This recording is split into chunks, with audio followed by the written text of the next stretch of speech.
আশা করি সবার কাছে অডিও ভিডিও ক্লিয়ার আছে। স্যার জয়েন করে গেলে আমরা স্টার্ট করে দেবো। আজকে ক্লাসটা জানো যে তোমার কিসের ক্লাস রয়েছে? English grammar and pedagogy. তো খেয়াল রাখবে, ইংলিশ গ্রামার পেডাগজি আমাদের TET, CTET, upper primary TET যাই বলো না কেন সব ক্ষেত্রে সব জায়গাতে সমান গুরুত্বপূর্ণ। তাই এই সাবজেক্টটাকে তুমি বাদ দিতে পারবে না। মানে আমরা যদি বলি যে টেট সিটেটের জন্য সব থেকে গুরুত্বপূর্ণ কি, তাহলে এক নম্বরে যে দুটো সাবজেক্ট আসে তা হলো এই সিডিপি আর হচ্ছে ইংলিশ গ্রামার পেডাগজি। এই দুটো সাবজেক্ট, কারণ তুমি টেট বলো বা মানে প্রাইমারি টেট বলো বা আপার প্রাইমারি টেট বলো, দুটো ক্ষেত্রে কিন্তু সিডিপি এবং ইংলিশ গ্রামার এই জায়গাটা কিন্তু 30 নম্বর করে রয়েছে। অবশ্যই বাংলাও রয়েছে। আমাদের এই কয়েকদিনের ক্লাসে যে দুটো সাবজেক্টে রয়েছে আমি সেই দুটো সাবজেক্টকে বললাম, কিন্তু এই তিনটে সাবজেক্ট মূলত ইংলিশ গ্রামার পেডাগজি আর ওদিকে sorry English grammar pedagogy, Bangla grammar pedagogy, CDP. Sir join করে গেলে আমরা স্টার্ট করে দেবো। স্যার অলরেডি জয়েন করে গেছেন। একটু সবাইকে বলবো প্লিজ কোঅপারেট করবে, ক্লাসটা মন দিয়ে শুনবে। তোমাদের দিক থেকে কমেন্ট বক্স খোলা থাকছে আর রিয়াকশন তোমরা জানাতে পারবে, রিয়াকশন গুলো খোলা থাকছে। তো একটু প্লিজ স্যারকে কোঅপারেট করবে, এটা সবার কাছে আমার কাছে মানে সবার কাছে আন্তরিক অনুরোধ রইল। কমেন্ট বক্সে অপ্রয়োজনীয় মেসেজ করার দরকার নেই, প্রয়োজন হলে অবশ্যই মেসেজ করো। আর স্যারকে প্লিজ কোঅপারেট করো। আমার বিশ্বাস যে ডেফিনেটলি তুমি আজকের ক্লাসের পর একটা অন্যরকম আইডিয়া বা ধারণা এই বিষয় সম্পর্কে তৈরি হবে, একটা ডাইরেকশন বা একটা পাথ খুঁজে পাবে। গুড ইভিনিং স্যার, ওয়েলকাম ক্লাসে। দেখুন আপনি শেয়ার করতে পারেন না আনমিউট করতে পারবেন। হ্যাঁ, good evening sir. Thank you. স্যারের ক্লাস, হ্যাঁ স্যার, স্যারের ক্লাস যেখানে শেষ হবে আমি সেখানে কিন্তু জয়েন করব। এবং আজকের ক্লাস রেকর্ডিং, পিডিএফ নোটস কোনো কিছু গ্রুপে শেয়ার করা হবে না। বারবার বলছি, স্যারের ক্লাস যেখানে শেষ হবে আমি সেখানে জয়েন করবো। প্লিজ স্যারকে একটু কোঅপারেট করো। Thank you sir. Good evening সবাইকে। সবাই শুনতে পাচ্ছ আমার কথা? Good evening.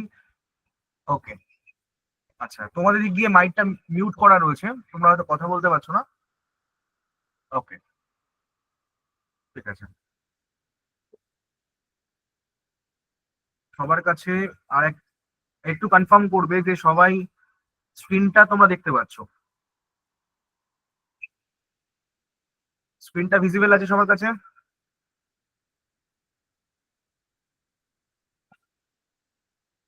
Very good. আচ্ছা, ওকে। তো দেখো, তো আজকে আমরা যে ক্লাসটা করব সেটা হচ্ছে আমাদের মূলত টার্গেট হচ্ছে আমাদের আপার প্রাইমারি, ঠিক আছে? অর্থাৎ তোমার পিটেড বা সিটেড পেপার 1, ঠিক আছে, বা আপার প্রাইমারি টেট বা সিটেড পেপার 2 এবং এসএলএসটি বা পিটি যেগুলো আর কি, ঠিক আছে, কভার করবে। সেগুলো মোটামুটি আমরা মেইনলি হচ্ছে আপার প্রাইমারি আজকে টার্গেট রাখবো।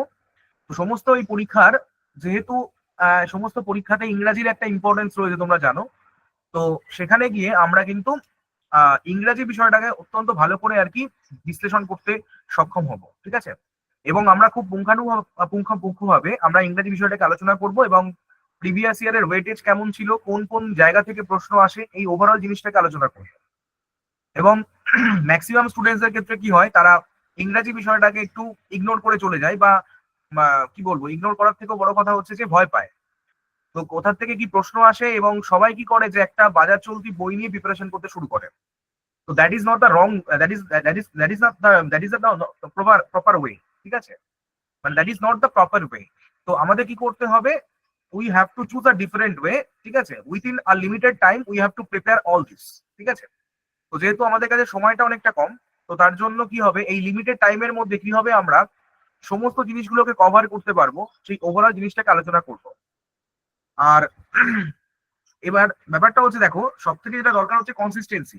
তোমরা যদি কনসিস্টেন্টলি এবং কি বলবো যে একটা কন্টিনিউয়াসলি প্রিপারেশনটা করে যাও, তাহলে কিন্তু আমরা ইংরাজির যে বিষয়গুলো সেগুলোকে কমপ্লিট করতে সক্ষম হবো। এবং যেহেতু ইংরাজি বিষয়ে গ্রামারের সাথে সাথে আমরা পেডাগোগির যে পোর্শনটা রয়েছে, এই দুটোকে যদি ইকুয়াল ইম্পর্টেন্স দিয়ে পড়ি, তাহলে কিন্তু আমরা অনেকটাই বেনিফিটেড হব, ঠিক আছে? আর এর সাথে আমরা যদি সিটেড এর প্রিপারেশনটাও করে নিই, তাহলে কিন্তু আমরা দুদিকের কিন্তু সেন্ট্রাল এবং স্টেট উভয়ের কিন্তু প্রিপারেশনে অনেকটা এগিয়ে থাকবো।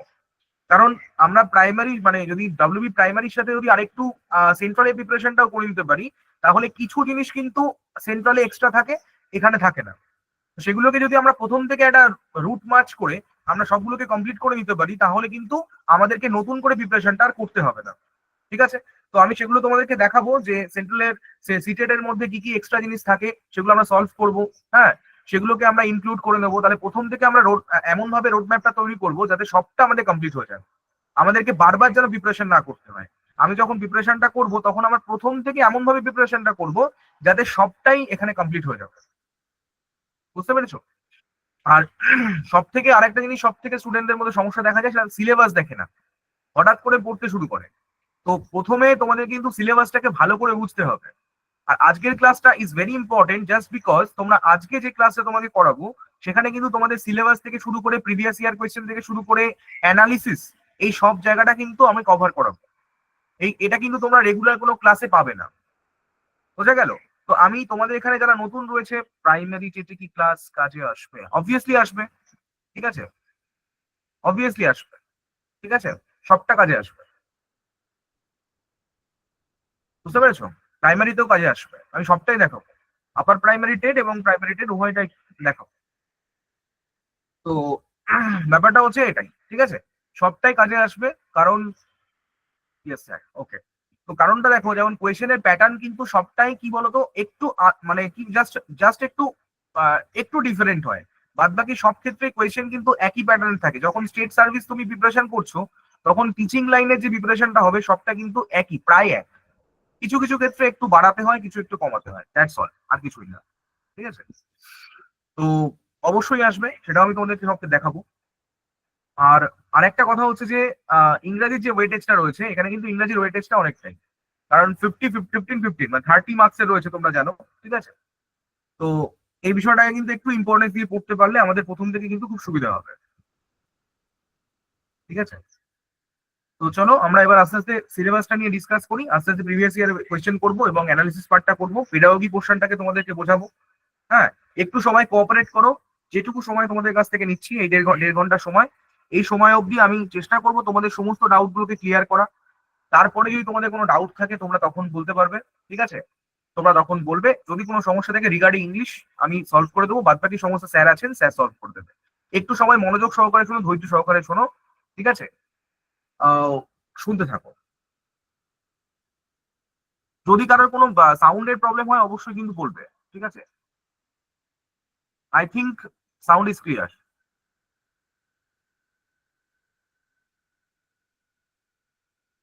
ওকে,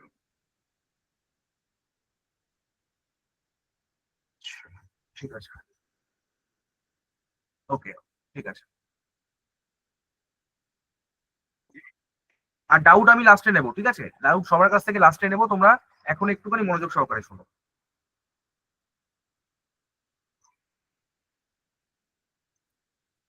দেখো, ব্যাপারটা হচ্ছে কি, আমরা যদি প্রথমে দেখি মোটামুটি আমরা তিন সেগমেন্ট গুলোকে ভাগ করে নিই।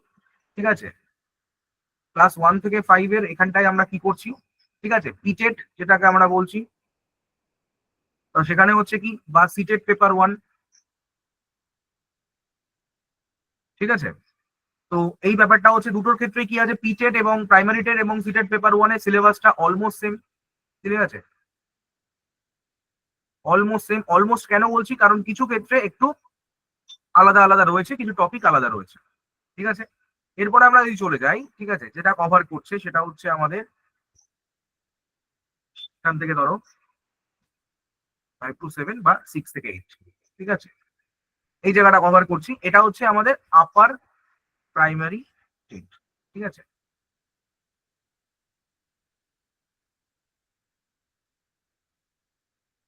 বা সিটেট পেপার 2। ঠিক আছে, আর একটা সেগমেন্ট যেটা হয় সেটা হচ্ছে কি এসএলএসটি বা পিটি, সেই জায়গাটা চলে যায় আমাদের। ঠিক আছে, 9 থেকে 9, 10, 11, 12 এর এই জায়গাটা। ঠিক আছে, এবার যদি আমরা সিলেবাসের দিকে একটু আসি, সেটা হচ্ছে কি যে ধরো আমি যদি পিটেড বা সিটেড পেপার 1 এর কথা বলি। ঠিক আছে, পিটেড যখনই বলবো সিটেড পেপার 1। ঠিক আছে, এখানে আমাদের কি কি থাকছে, বাংলা, ইংরাজি, আচ্ছা সিডিপি, আচ্ছা ইভিএস এবং ম্যাথ। দেখো 5টা সেগমেন্ট রয়েছে। ঠিক আছে, তাহলে 5 প্লাস হচ্ছে এদের সাথে কি যোগ হবে, এদের সাথে পেডাগোগি যোগ হবে। তো কথা হচ্ছে যে এই 5টা সেগমেন্ট রয়েছে 330 × 5 অর্থাৎ 150। ঠিক আছে, এবার কথা হচ্ছে ইংরাজি জায়গাটায় কি রয়েছে। ইংলিশের জায়গায় দেখতে পাবো আমরা যে 15 হচ্ছে RCT, comprehension, reading comprehension text. ঠিক আছে, আর 15 যেটা রয়েছে সেটা হচ্ছে পেডাগোগি পোর্শন। ঠিক আছে, আর কি আছে আমাদের পেডাগোগি পোর্শন, বোঝা গেছে? আচ্ছা, তাহলে এই জায়গাটা আমাদের মোটামুটি হয়ে গেল। এবার যদি আমরা সিটেড পেপার 2 দিকে চলে যাই তাহলে কি হচ্ছে, ডিফারেন্সটা কি আছে দেখো, কিছুই নেই। সিটেড পেপার 2 এখানে চলে যাই। হ্যাঁ, তাহলে আমাদের এখানটায় কি হচ্ছে, বেঙ্গলি ইংলিশ সিডিপির দিকে থাকি আমরা এখানটায়। এই তিনটে সেগমেন্ট তো থাকছেই।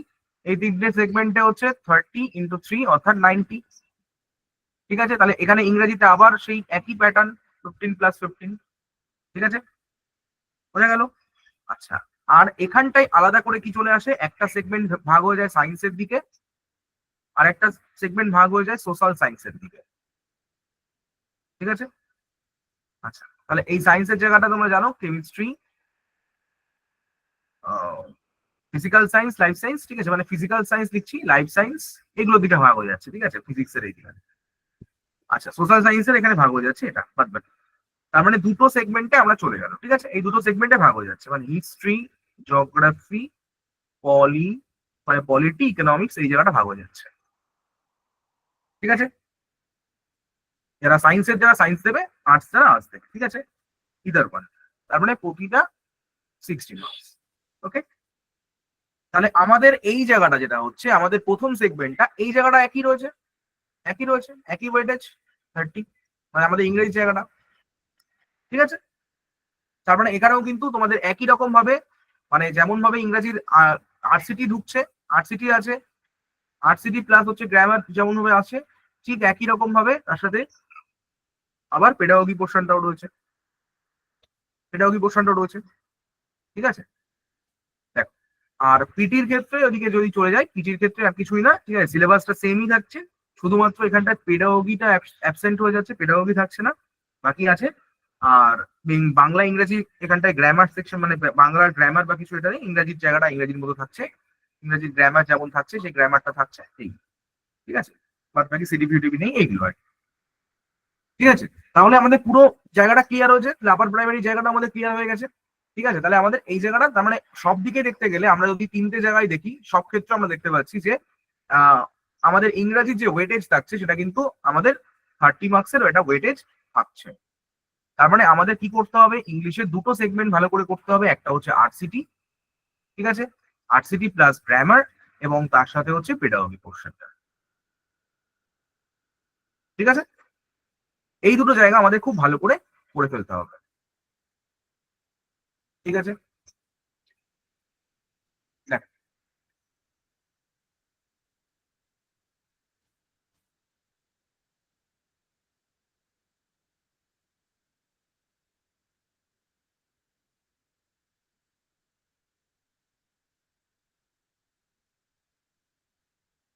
এবার চলে আসি আমরা একটু পরের দিকে, এখানটায় চলে আসি, এই যে দেখতে পাচ্ছ আপার প্রাইমারি বা সিটেড পেপার 2 জায়গাটা। ঠিক আছে, দেখো 2 নম্বর জায়গাটা দেখতে পাচ্ছ। ঠিক আছে, তো যেটা একটা, যে কোনো একটা বলছি, ল্যাঙ্গুয়েজ 1, ল্যাঙ্গুয়েজ 2 এই জায়গাটা রয়েছে। ঠিক আছে,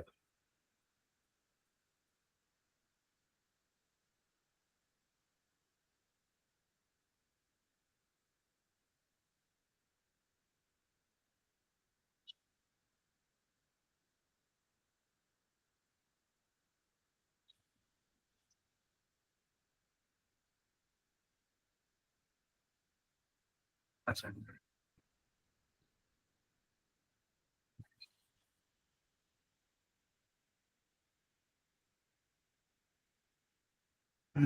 আমাদের এখানটায়। আচ্ছা, তাহলে এখানটা দেখে নিচ্ছি কি আসছে। ঠিক আছে, দেখো, তাহলে ব্যাপারটা হচ্ছে কি, এখানে রিডিং, এখানে দেখতে পাচ্ছ ল্যাঙ্গুয়েজ কম্প্রিহেনশন। ঠিক আছে,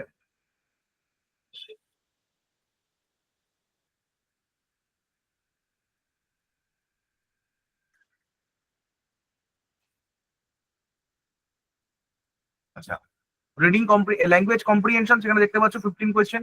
আচ্ছা, কি কি থাকছে? রিডিং আনসিন প্যাসেজেস, ঠিক আছে, 2 প্যাসেজেস অর দুটো প্যাসেজ দেওয়া থাকবে। আচ্ছা, জেনারেলি দেখা যায় সেটা একটা প্রোজ থেকে আসে, ঠিক আছে, অথবা কোনো ড্রামা থেকে আসে, আর একটা হচ্ছে পোয়েম থেকে আসে। তারপরে দুটো প্যাসেজ থাকবে, তার সেখান থেকে কি হবে যে একটা প্রোজ থেকে আসবে, একটা পোয়েম থেকে আসবে, with questions on comprehension, inference and grammar. ঠিক আছে, তাহলে ব্যাপারটা এরকম বুঝতে পেরেছো? ঠিক আছে। আচ্ছা, তাহলে এখানে আমাদের হয়ে গেল। তাহলে প্রোজ, এই যে pros passage may be literary, তাহলে কি কি ধরনের প্যাসেজটা থাকতে পারে? ঠিক আছে, লিটারেরি প্যাসেজ থাকতে পারে, সাইন্টিফিক প্যাসেজ থাকতে পারে, ন্যারেটিভ প্যাসেজ থাকতে পারে, এবং ডিসকার্সিভ প্যাসেজ থাকতে পারে, এই ব্যাপারটা। আচ্ছা, পেডাগোগি পোর্শনের জায়গাটা দেখতে পাচ্ছ, এই যে এইটা পেডাগোগি কি রয়েছে, এখানে 15 কোয়েশ্চেন থাকছে। ঠিক আছে, learning acquisition, principles of language teaching, role of listening and speaking, ঠিক আছে, function of language and how children use it as a tool, ঠিক আছে, critical perspective on the role of grammar. আমি এগুলোকে সবগুলোকে আস্তে আস্তে একটু পরেই আমি ডিসকাস করে দেবো সবটা জিনিসগুলো কি। ঠিক আছে, challenges, language skills, evaluating language comprehension proficiency. আচ্ছা, টিচিং, আচ্ছা টিচিং মানে এখানে টিচিং লার্নিং মেটেরিয়ালস কি কি রয়েছে, রিমেডিয়াল টিচিং। তো এই জায়গাটা আমাদের পেডাগোগি পোর্শনটা কভার করছে। ঠিক আছে,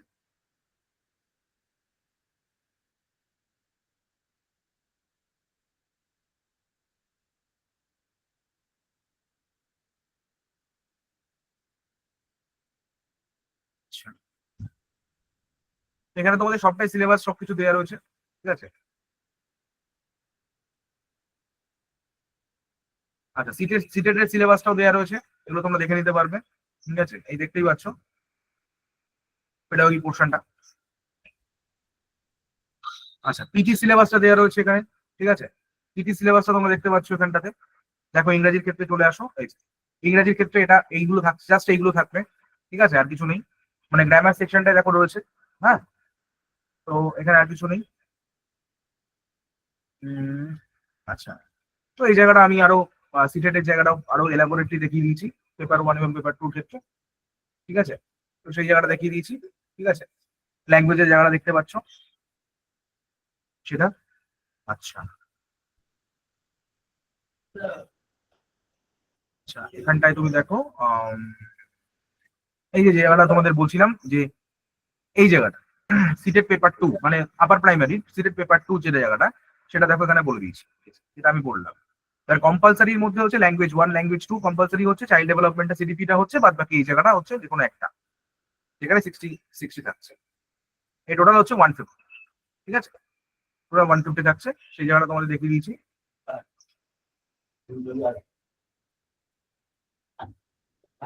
আচ্ছা, এবার আমি চলে যাই, তাহলে আমরা এবার একটু পেডাগোগি নিয়ে ডিসকাস করি। ঠিক আছে, বাদ বাকি তো আমরা বুঝতে পারলাম।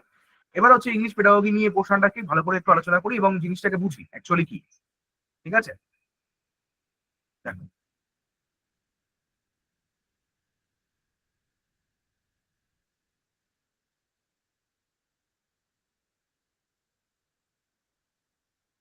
একদম একদম পারবে। আচ্ছা, আচ্ছা, এবার দেখো, ঠিক আছে, প্রথমত আমাদের বুঝতে হবে যে হোয়াট ইজ মানে পেডাগোগি। ঠিক আছে, অ্যাকচুয়ালি পেডাস এবং অ্যাগোগাস তোমরা জানো। পেডাস মানে হচ্ছে কি, ঠিক আছে, চাইল্ড, আর অ্যাগোগাস দ্যাট ইজ লিডার। তাহলে মেইনলি হচ্ছে লিডার অফ চাইল্ড, তাই না? পেডাগোগি, তাহলে একজন পেডাগগ কাকে বলবো আমরা? যিনি হচ্ছে লিডার অফ চাইল্ড হবে।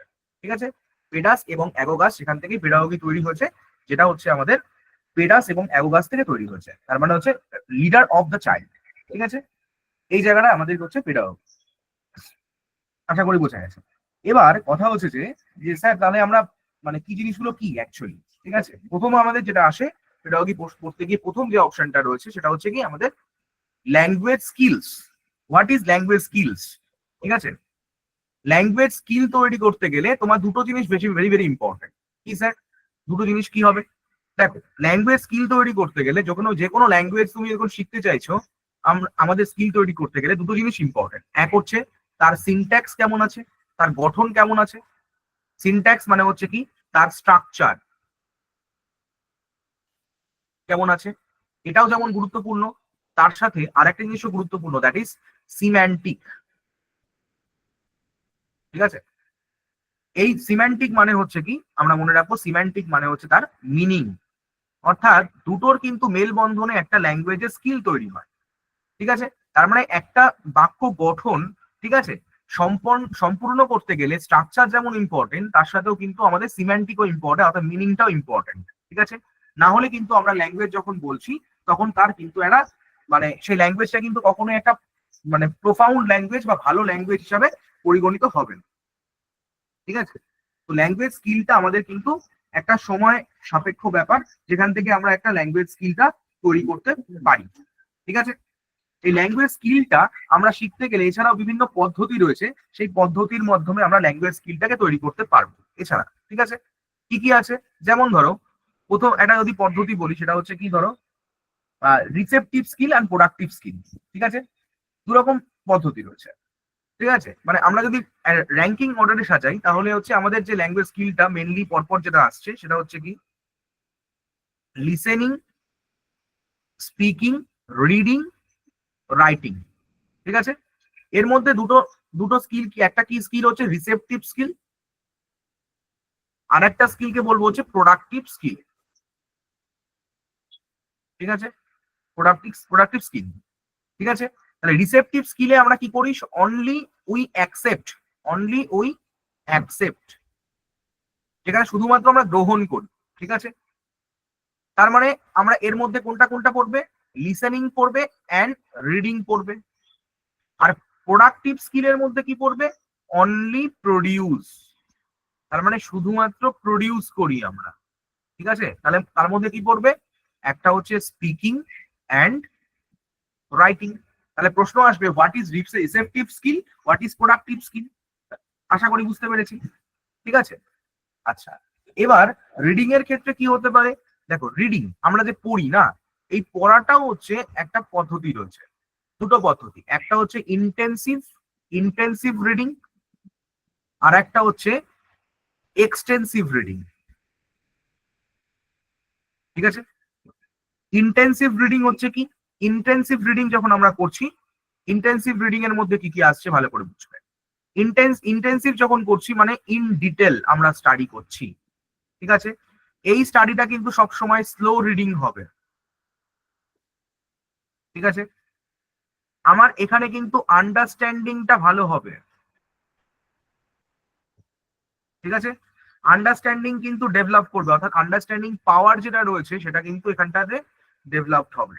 ঠিক আছে, আর এক্সটেন্সিভ লার্নিং আমরা কখন করি, যখন আমাদের প্রথমে একবার ভালো করে পড়া হয়ে যায়, আমরা যখন ফার্স্ট রিডিং করি, যখন ধরো রিভিশন করি। ঠিক আছে, first reading that is revision, আমরা যখন রিভিশন স্টেজে থাকি যেখানে আমাদের পড়া হয়ে গেছে, তাহলে জাস্ট আমরা রিভিশন, তার মানে এটা হচ্ছে ফর এনজয়মেন্ট, মানে আমরা এনজয় করে করে পড়াশোনাটা করছি। ঠিক আছে, তাহলে আমরা ইন্টেন্সিভ থেকে এক্সটেন্সিভে যাব। ঠিক আছে, এই জায়গাটা মাথায় রাখো, বোঝা গেছে আশা করি। তার মানে রিসেপটিভ অ্যান্ড প্রোডাক্টিভ স্কিল এই জায়গাটা আমরা শিখলাম। আর তার প্রথমে কি শিখলাম আমরা, মিনিং এবং স্ট্রাকচার। ঠিক আছে, এই জায়গাটা। এছাড়া আমরা কি কি দেখবো, দেখো পদ্ধতি হচ্ছে স্ক্যানিং, আর একটা হচ্ছে skimming. What is scamming and skimming, দেখো এই স্ক্যানিং যখন করছি এটা হচ্ছে কার মধ্যে পড়বে, ইন্টেন্সিভ। ঠিক আছে, তার মানে আমরা এখানে কি করছি, টু গেট আ স্পেসিফিক আইডিয়া, আমরা কিছু স্পেসিফিক আইডিয়াকে খোঁজার চেষ্টা করছি এর মাধ্যমে। ঠিক আছে, তার মানে এখানটা it is a rapid reading, তার মানে এটা হচ্ছে স্ক্যানিং। আর একটা হচ্ছে স্কিমিংটা কি হয়ে যাবে, অবভিয়াসলি স্কিম করছি মানে কি, ফাস্ট রিডিং করছি, that is our extensive reading এর মধ্যে পড়ছে। তাহলে এখানে আমরা বলতে পারতাম স্ক্যানিং হচ্ছে ইন্টেন্সিভ লার্নিং, স্কিমিং হচ্ছে এক্সটেন্সিভ লার্নিং। তার মানে এটাও হচ্ছে আমরা কি করব, এখানেও কিন্তু আমরা র্যাপিড রিডিং করছি না, এখানটা আমরা র্যাপিড রিডিং করব না, এখানে এটা সরি, এটা হচ্ছে স্লো রিডিং হবে। ঠিক আছে, আমরা এখানটায় র্যাপিড রিডিং এসে করব স্কিমিং এ। ঠিক আছে, র্যাপিড করছি তার মানে কি, টু গেট আ জেনারেল ওভারভিউ, তার মানে একটা জেনারেল ওভারভিউ পাওয়ার জন্য আমরা করছি।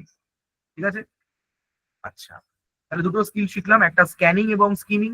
আচ্ছা, আর একটা শিখবো কি, passive passive skill.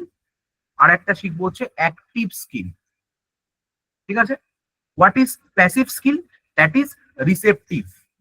Passive skill মানে হচ্ছে রিসেপটিভ। আর যখনই রিসেপটিভ চলে আসবে তখন লিসেনিং অ্যান্ড রিডিং চলে আসবে। আর অ্যাক্টিভ স্কিল মানে হচ্ছে প্রোডাক্টিভ স্কিল। ঠিক আছে, ঘুরে ফিরে সেই জায়গাগুলো আসছে। তাহলে প্রোডাক্টিভ স্কিল মানে আমরা আর বাদ কি ছিল, স্পিকিং অ্যান্ড রাইটিং। ঠিক আছে, তার মানে এইখানটায় আমরা কি করছি, এখানে কিন্তু আমরা নট অ্যাক্টিভলি ইনভলভ, আমরা কিন্তু অ্যাক্টিভলি ইনভলভ নেই। ঠিক আছে, কিন্তু এখানটাতে তোমাকে অ্যাক্টিভলি ইনভলভ থাকতে হবে। ইনভলভমেন্টটা কিন্তু এখানে খুব গুরুত্বপূর্ণ। ঠিক আছে, আচ্ছা, আর কি কি রিডিং হতে পারে? আর একটা হচ্ছে লাউড রিডিং, আমরা জোরে জোরে পড়ি। আর একটা হচ্ছে সাইলেন্ট রিডিং।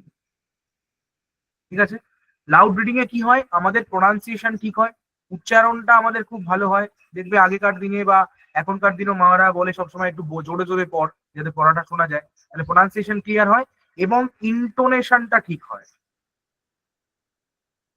আর সাইলেন্ট রিডিং এর ক্ষেত্রে কি হয়, এটা একটা তোমাকে কমফোর্ট অফ মাইন্ড দেয়, তাই না? এটা কমফোর্ট রিডিং, যে আমাকে একটা কমফোর্ট দেবে, যেটা সাধারণত আমরা একটু বয়স হয়ে গেলে পড়ি।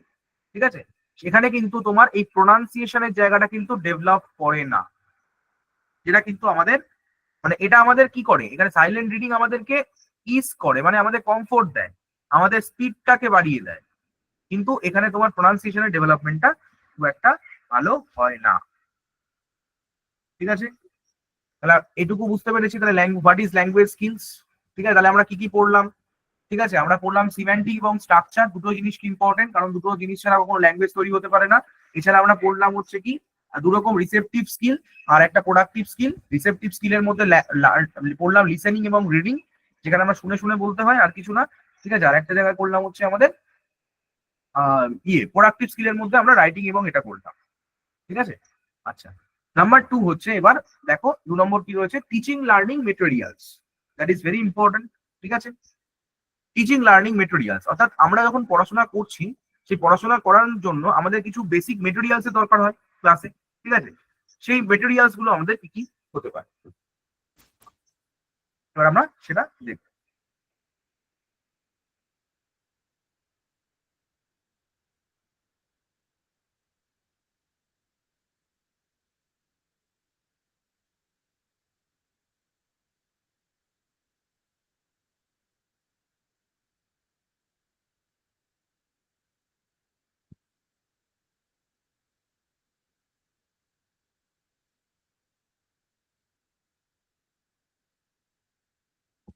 ঠিক আছে, তাহলে এবার দেখো টিচিং লার্নিং মেটেরিয়ালে আমরা কি দেখবো। দু রকম, এখানে ভালো করে দেখবে, দু রকম টিচিং এর ক্ষেত্রে দু রকম টিচিং আমাদের সাধারণত হয়ে থাকে।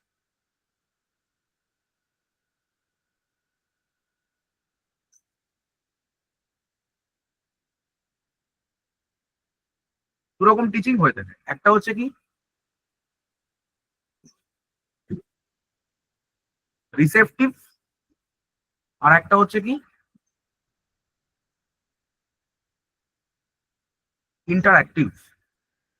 রিসেপটিভ আর একটা হচ্ছে ইন্টারঅ্যাক্টিভ। ঠিক আছে, রিসেপটিভ মানে হচ্ছে one who accepts,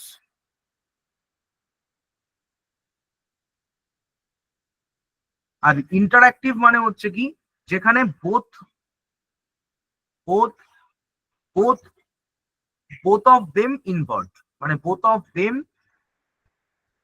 R involve.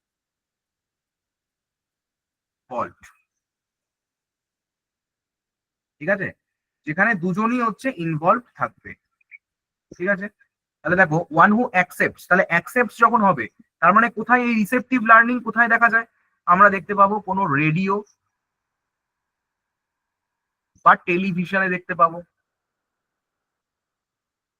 ঠিক আছে, মানে লেকচার, যেখানে লেকচার দেবে সেরকম জায়গায় দেখতে পাবো। ঠিক আছে, মানে যেখানে তুমি you can only ask questions, তার মানে তুমি যখন শুধু কিছু কোশ্চেন তুমি জিজ্ঞেস, মানে you can never ask questions, মানে তুমি এখানে কোনো কোয়েশ্চেন জিজ্ঞেস করতে পারছো না, তারা যা বলছে তোমাকে তাই শুনতে হচ্ছে। এবার যখন ইন্টারঅ্যাক্টিভ লার্নিং এ আসবো, তখন হচ্ছে কি, আমার এখানে একজন আছে, এখানে একজন আছে। ঠিক আছে, যারা হচ্ছে কথা বলছে, ঠিক আছে, একে অপরের সাথে কথা বলছে, তার মানে আমাদের একটা ইন্টারাকশন হচ্ছে, মানে এটা মনে রাখো ক্লাসরুম। ক্লাসরুমে তুমি টিচার একটা জিনিস পড়াচ্ছে, স্টুডেন্ট প্রশ্ন করছে, ঠিক আছে, টিচার পড়াচ্ছে আর স্টুডেন্ট প্রশ্ন করছে, তার মানে এখানে কি হচ্ছে, তার মানে কি হচ্ছে, এখানে তুমি কি করছো, তার মানে তুমি এখানটাতে তুমি এখানে প্রশ্ন করতে পারছো, তার মানে interactive learning is always important to drive out our confusions. তার মানে এখানে শিক্ষক মহাশয় তখন কি করছে, যে স্টুডেন্টরা বুঝতে পারছে না কোনো কিছুকে, তখন তিনি he is trying to drive out our confusions বা students confusion regarding that subject বা দ্যাট পার্টিকুলার পোর্শন। তাহলে এবং তিনি তখন এই কনফিউশন গুলো ক্লিয়ার করার জন্য কিছু স্ট্র্যাটেজি নেবেন, ঠিক আছে, কিছু স্ট্র্যাটেজি হবে। এই স্ট্র্যাটেজি গুলো তিনি সেগুলো টিচিং স্ট্র্যাটেজিস হতে পারে, that can be teaching methods হতে পারে, টিচিং লার্নিং এবং টিচিং মোটিভেশন, যেগুলো কিছু তাদের মোটিভেট করা বা কোনো কিছু এগুলো। আর এই যে পড়াশোনা করানোর জন্য লার্নিং মেটেরিয়ালস গুলো কি কি ব্যবহার করছে, তিনি টেক্সট বুক ব্যবহার করছেন, বই ব্যবহার করছেন, মাল্টিমিডিয়া মেটেরিয়ালস ব্যবহার করছেন, তোমরা জানো, ঠিক আছে, এখানে আর নতুন করে কিছু বলার নেই। আর multilingual resources of the classroom, ঠিক আছে, মাল্টিলিঙ্গুয়াল রিসোর্সেস মানে বিভিন্ন প্রকার তিনি রিসোর্স গুলোকে ফলো করছেন, ঠিক আছে। তাহলে মাল্টিলিঙ্গুয়াল রিসোর্সেস তিনি ফলো করছেন, ঠিক আছে। তাহলে মাল্টিলিঙ্গুয়াল রিসোর্সেস হচ্ছে কি, ধরো যেখানে একটা মাল্টিলিঙ্গুয়াল রিসোর্সেস ক্লাসরুম কি দেখা যায়, যেখানে স্টুডেন্টের ডাইভার্স একটা লিঙ্গুইস্টিক ব্যাকগ্রাউন্ড রয়েছে, ঠিক আছে, সেখানে আর কি তুমি মাল্টিলিঙ্গুয়াল রিসোর্সেস ব্যবহার করছেন, ঠিক আছে। তো সেগুলোর মাধ্যমে তিনি আর কি সেগুলোকে বোঝানোর চেষ্টা করছেন। তাহলে এই জায়গাটা হচ্ছে আমাদের টিচিং লার্নিং মেটেরিয়ালস এর মধ্যে গেল, মানে হোয়াট ইজ টিচিং আর হোয়াট ইজ লার্নিং এবং তার সাথে কি কি ব্যবহার করা হচ্ছে। নাম্বার 3 তে যেটা রয়েছে সেটা হচ্ছে রোল অফ গ্রামার। গ্রামারের গুরুত্ব কি রয়েছে, যে আমরা তো গ্রামার না শিখতেই পারি, what is the use of grammar, কেন গ্রামার শিখি আমাদের লাইফে। গ্রামারের কিন্তু একটা পিভোটাল রোল রয়েছে পেডাগোগি।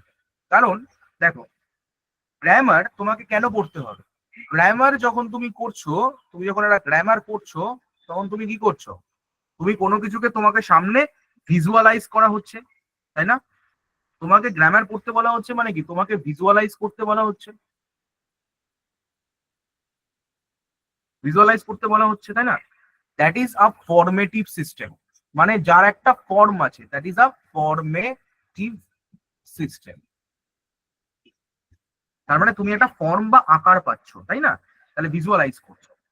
এবার ভালো করে বুঝবে, তোমাকে এই যে ভিজুয়ালাইজ বা ফর্ম রয়েছে, এর জন্য তোমার কি হচ্ছে, তুমি এই সেই ল্যাঙ্গুয়েজটাকে তুমি বুঝতে পারছো, ঠিক আছে। তাহলে রোল অফ গ্রামারের জায়গাটা কি আছে, যে আমরা কেন গ্রামার পড়বো, কারণ আমরা যাতে ভালো করে ল্যাঙ্গুয়েজটা ডেভেলপ করতে পারি এবং আমরা ল্যাঙ্গুয়েজটাকে ভালো করে শিখতে পারি, ঠিক আছে। তাই গ্রামারের রোলটা হচ্ছে এটাই। তার মানে প্রথমে আমাদের পড়তে হবে কি, what is the importance of grammar, ঠিক আছে। তাহলে হোয়াট ইজ, তার মানে কি পড়তে হচ্ছে আমাদের, ইম্পর্টেন্স অফ গ্রামার পড়তে হচ্ছে। কেন আমাদের ইম্পর্টেন্ট আমরা বললাম, ঠিক আছে, ইম্পর্টেন্সটা কি, কারণ ইম্পর্টেন্সটা এটাই, কারণ এটা একটা ফর্মেটিভ স্টাডি, যেটা আমরা একটা ফর্ম বা আকারের মাধ্যমে প্রকাশ করতে পারছি। নাম্বার 2 হচ্ছে কি, এটার একটা ফর্মাল ফর্মাল বা ট্রাডিশনাল ভ্যালু আছে। নাম্বার 3 হচ্ছে এটা একটা ফাংশন করতে পারে, ভাবছি ফাংশনাল কি আছে, এটা ফাংশনাল। আর একটা হচ্ছে কি ইন্ডাকটিভ বা ডিডাকটিভ মেথড, আর ডিডাকটিভ মেথডটা একটু এখানে বলে দিতে হবে। তাহলে এই জায়গাটা এবার কি দেখো, ভালো করে বুঝবে, ঠিক আছে। English grammar is not a separate one, ভালো করে বুঝতে হবে। তাহলে টাইপস হচ্ছে কি, একটা হচ্ছে আমরা ফর্মাল বা ট্রাডিশনাল মেথডের মাধ্যমে শিখছি, আর একটা হচ্ছে ফাংশনাল গ্রামার বলা হয়। What is formal or traditional grammar, ঠিক আছে, ভালো করে বুঝতে হবে।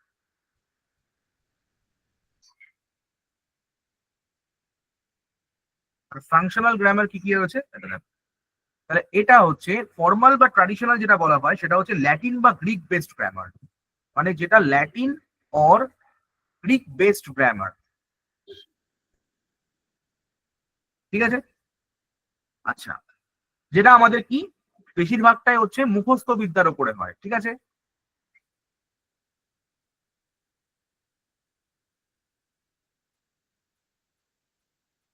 ঠিক আছে, এখানে আমার কি হয়, এখানে আমাদের কনসেপ্ট বিল্ডিং হয় না।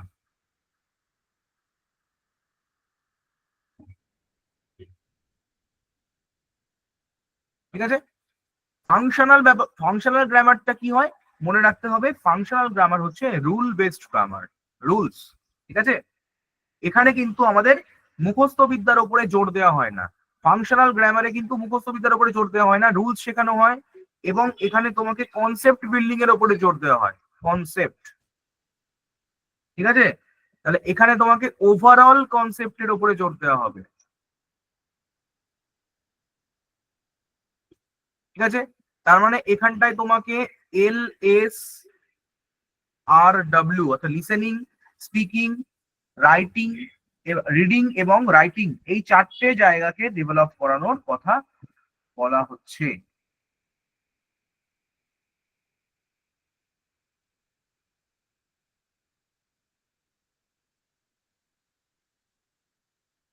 ঠিক আছে, তাহলে চারটে জায়গা তোমার করে জোর দেওয়া হচ্ছে।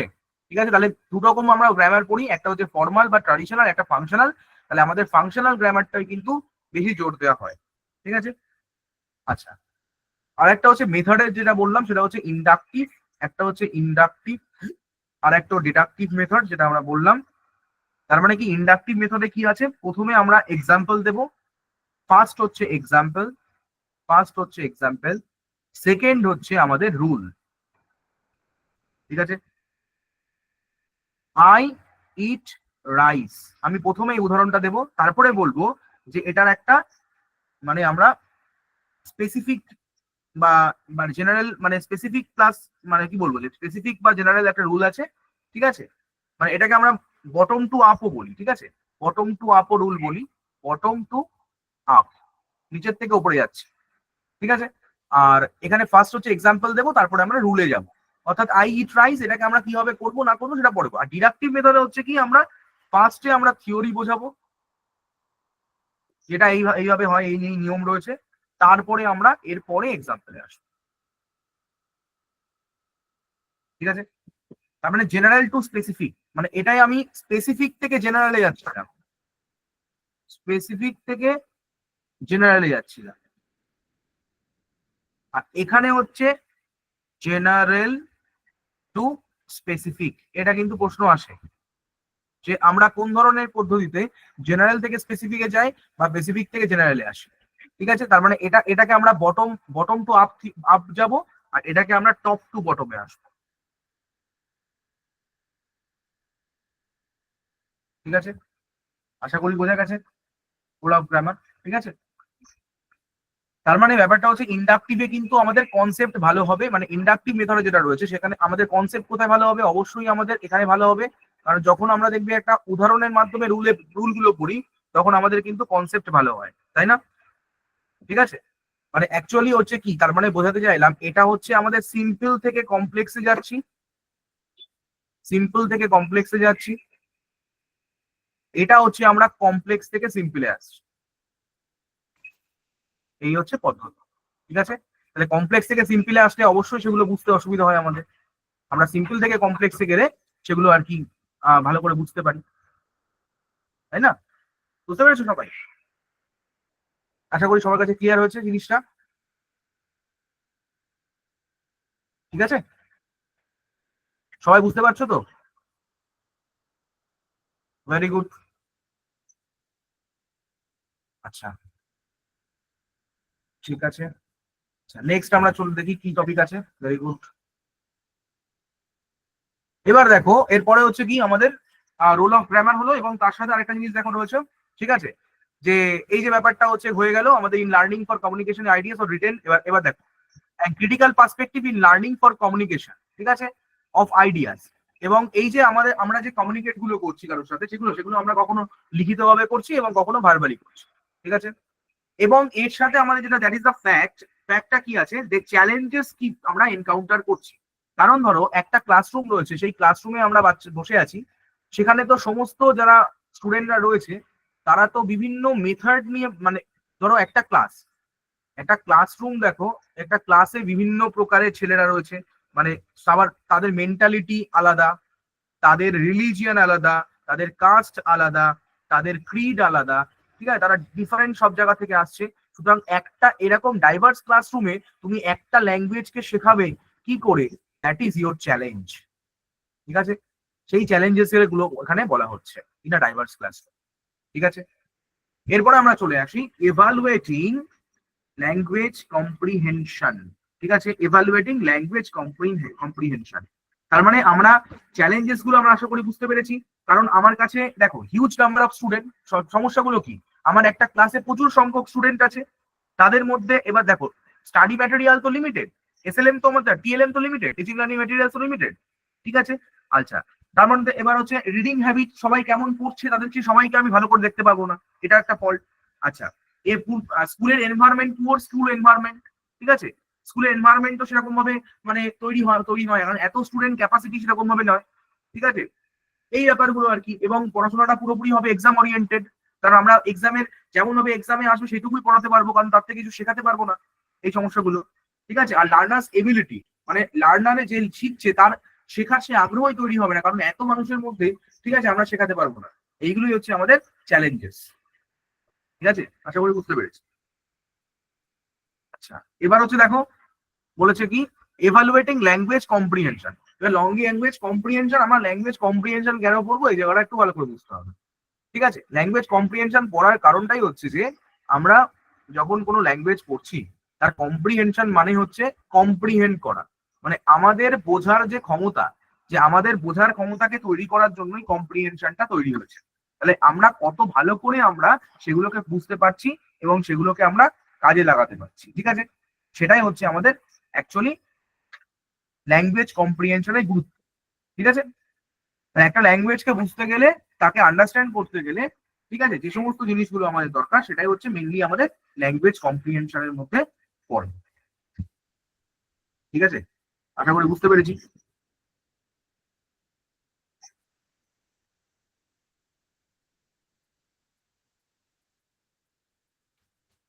আচ্ছা,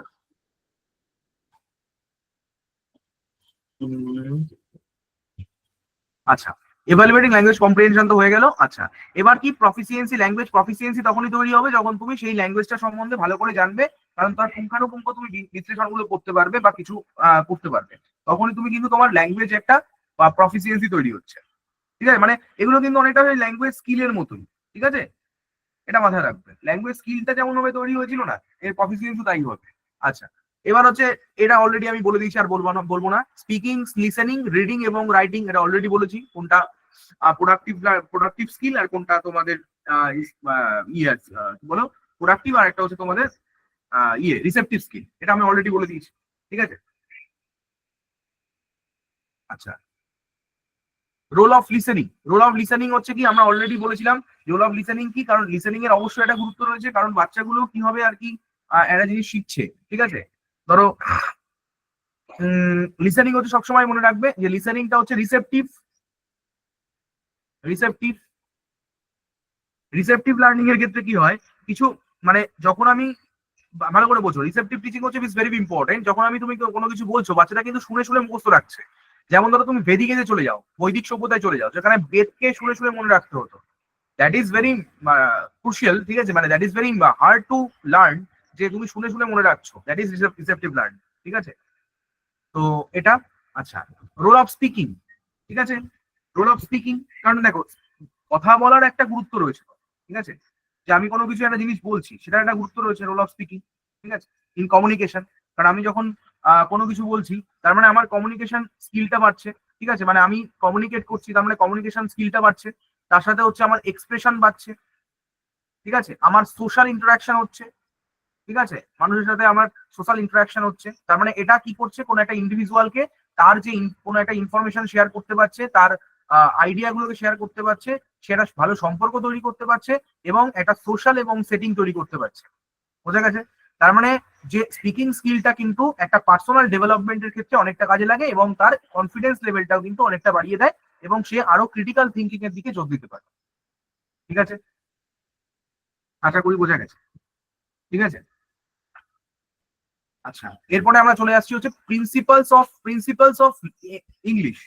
ঠিক আছে, মানে ইংলিশটা শেখার ক্ষেত্রে কি কি প্রিন্সিপালস আমাদের আছে।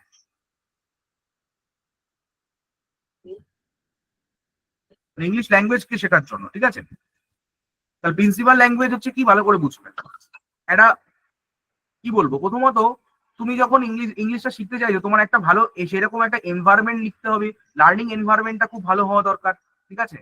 এবং তুমি তোমার কমিউনিকেশনে একটা জায়গা দিতে হবে, কারণ দেখবে অনেক ক্ষেত্রে কি হয়, আমাদের ইংরেজিটা শেখা হয় না, আমরা বলতে ভয় পাই বা কিছু, কারণটা আমরা এনভায়রনমেন্টের মধ্যে পাই না। সেই একটা এনভায়রনমেন্ট তৈরি করতে হবে, এবং তার সাথে তোমার কি করতে হবে, কিছু টিচিং মেথডস নিতে হবে।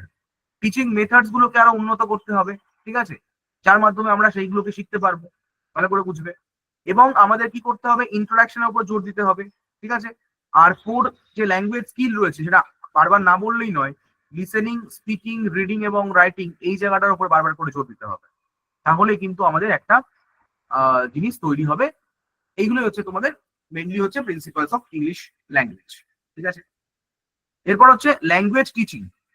ল্যাঙ্গুয়েজ টিচিং, ঠিক আছে, যে কোনো কিছু ল্যাঙ্গুয়েজকে তুমি যখন শেখানোর চেষ্টা করছো, ল্যাঙ্গুয়েজ টিচিংটা, ঠিক আছে, কখন তুমি মানে মেথড গুলো কি, ল্যাঙ্গুয়েজ টিচিং মেথড গুলো কি রয়েছে, ঠিক আছে, অনেকগুলো মেথড রয়েছে ল্যাঙ্গুয়েজ টিচিং এর মেথড, ঠিক আছে।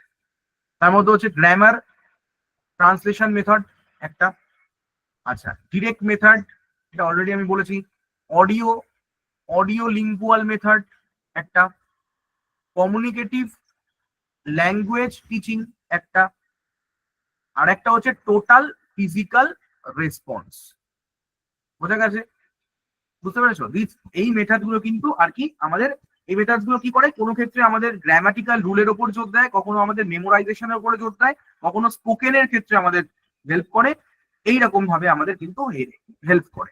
তার মানে গ্রামার গ্রামার ট্রান্সলেশন মেথড হচ্ছে কি, এটা কি একটা ট্রাডিশনাল মেথড, যেটা আমাদের translating text between the target, আমি যে মানে অ্যাকচুয়ালি যে ল্যাঙ্গুয়েজটাকে শেখার টার্গেট করছি এবং নেটিভ ল্যাঙ্গুয়েজ, দুটোর মধ্যে একটা সামঞ্জস্য তৈরি করে, ঠিক আছে। তো এই ব্যাপারটা একটু মাথায় রাখতে হবে। ডিরেক্ট মেথড তো ডিরেক্ট কমিউনিকেশনের জন্য হয়। অডিও লিঙ্গুয়াল মেথডটা হচ্ছে কি, আমরা লিসেনিং এবং স্পিকিং এর উপর জোর দিই, যেটা তোমরা ড্রিল বলছিলে আর কি, ঠিক আছে। ডিরেক্ট এই যে এখানটায় তোমার ড্রিল সিস্টেমটা আসবে, মানে যেখানে আমাদের আসবে, তোমাদের লিসেনিং এবং স্পিকিং আসবে, লিসেনিং অ্যান্ড স্পিকিং আসছে, তার মানে এটা আসছে হয়ে যাবে রিসেপটিভ লার্নিং। রিসেপটিভ লার্নিং এর মধ্যে কিন্তু ড্রিল মেথডটা আসছে, ঠিক আছে। ড্রিলস এন্ড প্যাটার্নস, ঠিক আছে, থ্রু মানে আমরা যখন এটা শিখছি তখন ড্রিলস এন্ড প্যাটার্নস এর মাধ্যমে শিখছি, এটাই আর ডায়লগ বা রিপিটেশনের ভিতর। আর কমিউনিকেটিভ ল্যাঙ্গুয়েজ টিচিং এটা একটা আসছে, ঠিক আছে, যেখানে আমাদের কমিউনিকেশন এবং ইন্টারাকশনটা বেশি গুরুত্ব পায় এটা, ঠিক আছে। আর একটা হচ্ছে কি টোটাল ফিজিক্যাল রেসপন্স, যেখানে আমরা পুরো মানে আমাদের ফিজিক্যালি সবকিছু মুভ করছি কোনো কিছু। তাহলে এগুলো হচ্ছে আমাদের ল্যাঙ্গুয়েজ টিচিং এর ইয়ে, ঠিক আছে। আর এবার চলে আসছে হচ্ছে আমাদের ল্যাঙ্গুয়েজ লার্নিং এন্ড অ্যাকুইজিশন, ঠিক আছে। ল্যাঙ্গুয়েজ লার্নিং এন্ড অ্যাকুইজিশন, এই জায়গাটা তো খুব ইম্পর্টেন্ট, ঠিক আছে। একটা হচ্ছে লার্নিং, ল্যাঙ্গুয়েজের প্রথমত ল্যাঙ্গুয়েজ কি, ঠিক আছে, আমাদের যখন ল্যাঙ্গুয়েজ ছিল একটা সময়, ঠিক আছে, তখন ল্যাঙ্গুয়েজ তো একটা বিরাট ডাইভার্স জায়গা না, যে লার্নিং আমরা কিভাবে একটা ল্যাঙ্গুয়েজকে শিখতে পারবো, ঠিক আছে, মানে একটা মাল্টিলিঙ্গুয়ালিজম আসছে আর কি, প্রচুর আমাদের দেশে, আমাদের ইউনিটি ইন ডাইভার্সিটি দেখা যায়, প্রচুর ভাষা রয়েছে, তাই সেই ভাষার মধ্যে দিয়ে আমরা একটা শিখছি, ঠিক আছে। আমরা ক্যারেক্টারিস্টিক্স অফ ল্যাঙ্গুয়েজ, মানে আমরা ল্যাঙ্গুয়েজ কেন কিভাবে শিখবো, ল্যাঙ্গুয়েজে কিছু ক্যারেক্টারিস্টিক্স পড়তে হবে, কারণ আমরা কমিউনিকেশনের মাধ্যম হিসাবে পড়ি, আমরা ইনস্ট্রাকশনের মাধ্যম হিসাবে পড়ি, এরকম বিভিন্ন জায়গায় সিম্বলিক অ্যান্ড ডাইনামিক এগুলো আছে। তো লার্নিংটা কি হচ্ছে, লার্নিং সবসময় মনে রাখবে, লার্নিং এন্ড অ্যাকুইজিশনের মধ্যে ডিফারেন্সটা একটুখানি দেখে নিলেই হয়ে যাবে, ঠিক আছে, কিছুই নেই। লার্নিং আর অ্যাকুইজিশনের মধ্যে ডিফারেন্সটা কি, দেখো, লার্নিং হচ্ছে, যখন মনে রাখবে, লার্নিং হচ্ছে একটা সিস্টেমেটিক মেথড, সিস্টেমেটিক মেথড, ঠিক আছে। আর আরেকটা কি হচ্ছে মিনিংফুল পারপাস, মানে যখন লার্নিং করছি তার একটা মিনিংফুল পারপাস রয়েছে, মিনিংফুল পারপাস, সরি, পারপাস, ঠিক আছে। আচ্ছা, এটা একটা কনসাস প্রসেস, কনসাস প্রসেস, ঠিক আছে। আচ্ছা, আচ্ছা, লার্নিং মানে সেকেন্ড ল্যাঙ্গুয়েজ জানি আমরা, সেকেন্ড ল্যাঙ্গুয়েজ, ঠিক আছে। আর ইনপুট রিচ কমিউনিকেশন এনভায়রনমেন্ট, এটা একটা খুব গুরুত্বপূর্ণ, input rich communication environment, IRCE, এটা ইম্পর্টেন্ট খুব, ঠিক আছে, লার্নিং এর ক্ষেত্রে। আর অ্যাকুইজিশনের ক্ষেত্রে কি হয়, এটা মনে রাখবে, এটা হচ্ছে লার্ন ন্যাচারালি, ঠিক আছে, উইথাউট এনি সিস্টেম, আমরা কোনো সিস্টেম দরকার হয় না এর জন্য, উইথাউট এনি সিস্টেম, তার মানে এটা হচ্ছে আনকনসিয়াসলি শেখা হয়ে যায়। That is our first language. First language আমাদের মাতৃভাষা শেখার জন্য কিন্তু এত কিছু দরকার হয় না, আমরা অটোমেটিক্যালি শিখে যাই। দ্যাট ইজ কি বলবো যে দ্যাট ইজ দা হচ্ছে ওয়ে অফ অ্যাকুইজিশন। ঠিক আছে, এবার এই যে অ্যাকুইজিশনের বিভিন্ন পদ্ধতি আছে, যেগুলো আমি এখন আর ডিটেলসে আলোচনা করছি না। ঠিক আছে, মানে অ্যাকুইজিশন মানে হচ্ছে ধরো তোমার কুইং মেথড আছে, আচ্ছা, তারপরে দেখো ব্যাবলিং আছে, ঠিক আছে, ওয়ান ওয়ার্ড স্টেজ আছে, মানে এক এক কখন আমরা শিখবো, একটা শব্দ বলতে শিখবে, ওয়ান ওয়ার্ড স্টেজ আছে, টু ওয়ার্ড স্টেজ আছে, মানে এরকম ভাবে আস্তে আস্তে একটা শিশু সবকিছু শিখতে শুরু করে। আর লং আটারেন্স, তারপরে সে সে পুরো একটা বড় কিছু সেন্টেন্স বলতে শিখে যায়। কুইং স্টেজ, ঠিক আছে, মানে সিঙ্গেল ভাওয়েল সাউন্ড যখন বলে। ঠিক আছে, ব্যাবলিং স্টেজ হচ্ছে তোমার ভাওয়েল এবং কনসোনেন্ট একটা করে বলে, মানে মা বাবা, এই সময় হচ্ছে সে মা এবং বা, মা বা মানে হচ্ছে একটা ভাওয়েল এবং কনসোনেন্ট শেখে। আর এখানে যখন হয় কুইং মেথডে তখন হচ্ছে কি সে একটা করে ভাওয়েল শিখছে, এরকম। তারপরে যে মানে এটা হচ্ছে 1 ইয়ারের সময়, 1 বছর বয়সের সময় সে একটা ওয়ান ওয়ার্ড স্টেজ কমপ্লিট করছে। এটা 6 মাস, শুধু 6 মাসের সময়। ঠিক আছে, প্রথমটা 6 থেকে, এটা কুইংটা হচ্ছে 6 থেকে 8 সপ্তাহের সময়, এটা 6 মাসের মধ্যে, এটা 1 বছরের মধ্যে, আর টু ওয়ার্ড বলতে শেখে 18 মাসের মধ্যে, এরকম স্টেজ আছে। ঠিক আছে, আর লং আটারেন্স মোটামুটি 2 থেকে 4 বছর। ঠিক আছে, এই হচ্ছে অ্যাকুইজিশনের বিভিন্ন পদ্ধতি হচ্ছে। তাহলে লার্নিং অ্যাকুইজিশন আশা করি বোঝা গেছে, সবার কাছে ক্লিয়ার হয়েছে।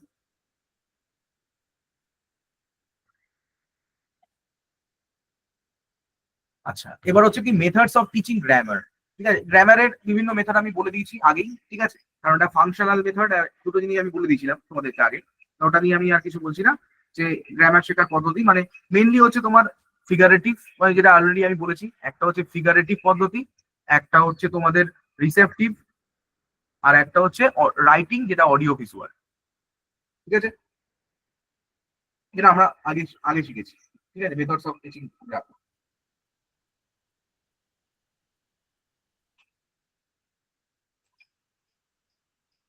রোল অফ গ্রামার যেমন শিখেছিলাম ওইখানটাতে, ওই ব্যাপারটা আর কি এখানে চলে আসে।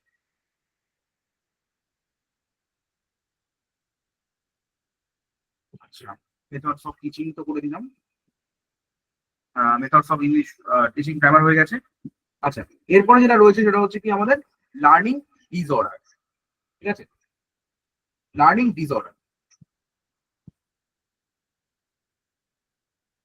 ঠিক আছে, লার্নিং ডিসঅর্ডারটাও কিন্তু ইম্পর্টেন্ট, কারণ হচ্ছে কি যে ইংলিশ ল্যাঙ্গুয়েজ শেখার সময় তোমার কিছু ডিসঅর্ডার গুলো কি কি তৈরি হচ্ছে। আচ্ছা, আমরা শিখতে কেন পাচ্ছি, আমাদের সমস্যাগুলো কি হচ্ছে, সেই ডিসঅর্ডার গুলোকে খুঁজে বার করতে হবে।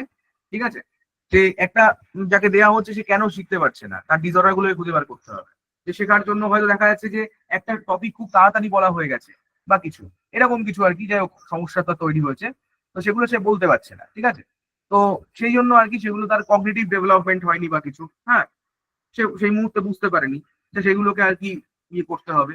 ডিসঅর্ডার গুলো এরকম হতে পারে শিক্ষার্থীদের। আর লাস্টে হচ্ছে remedial teaching, that is very important. Remedy মানে হচ্ছে, তুমি ভালো করে বলতো, রিমেডি মানে হচ্ছে বাচ্চাগুলোকে হেল্প করো, লার্নারদেরকে হেল্প করো। ঠিক আছে, মানে কিছু বাচ্চা সে বুঝতে পেরেছে, কিছু বাচ্চা সে বুঝতে পারেনি, তাদের জন্য তুমি এক্সট্রা ক্লাসের ব্যবস্থা করো।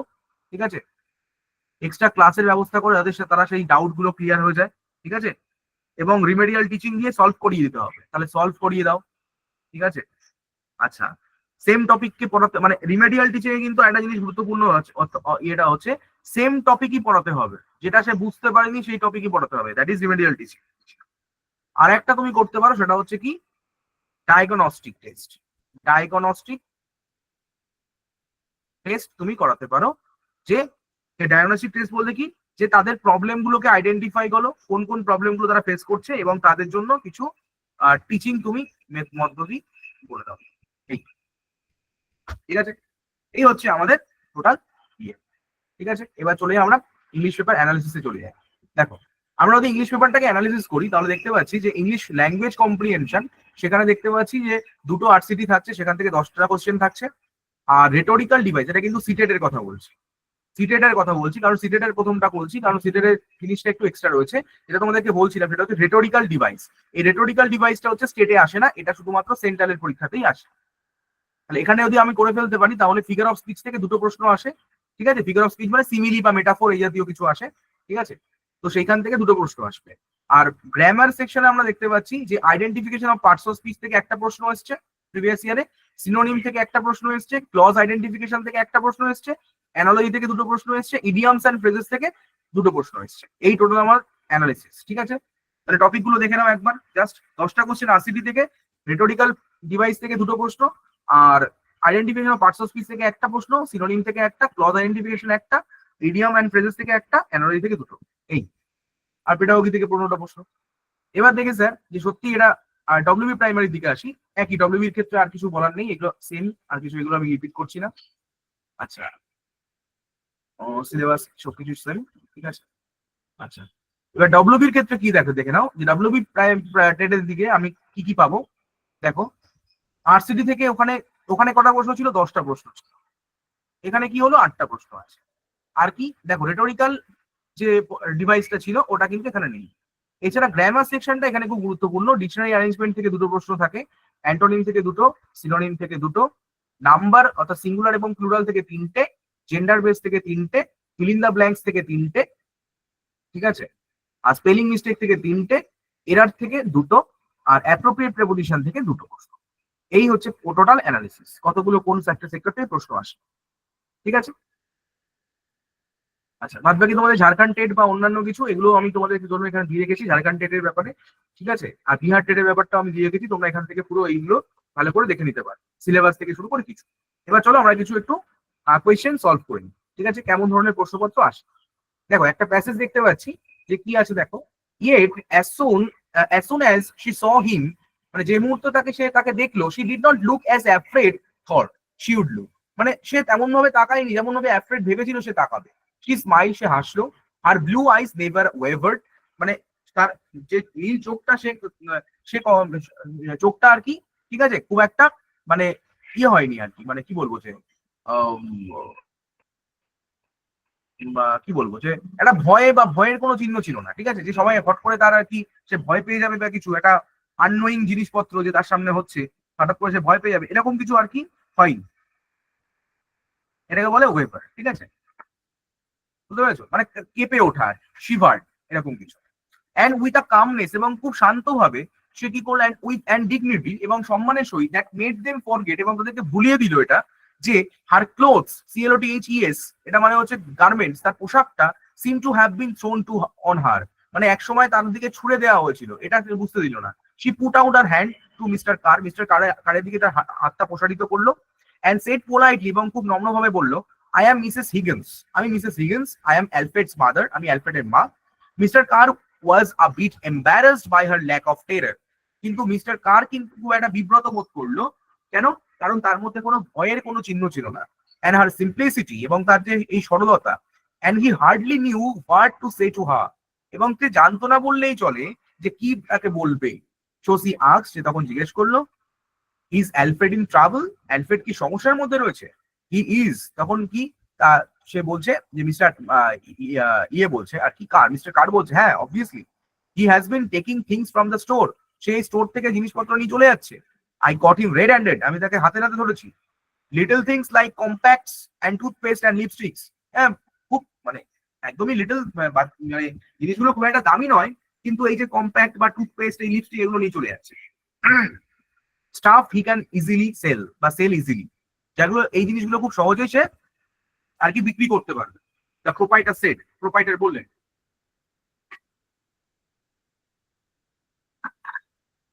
ঠিক আছে?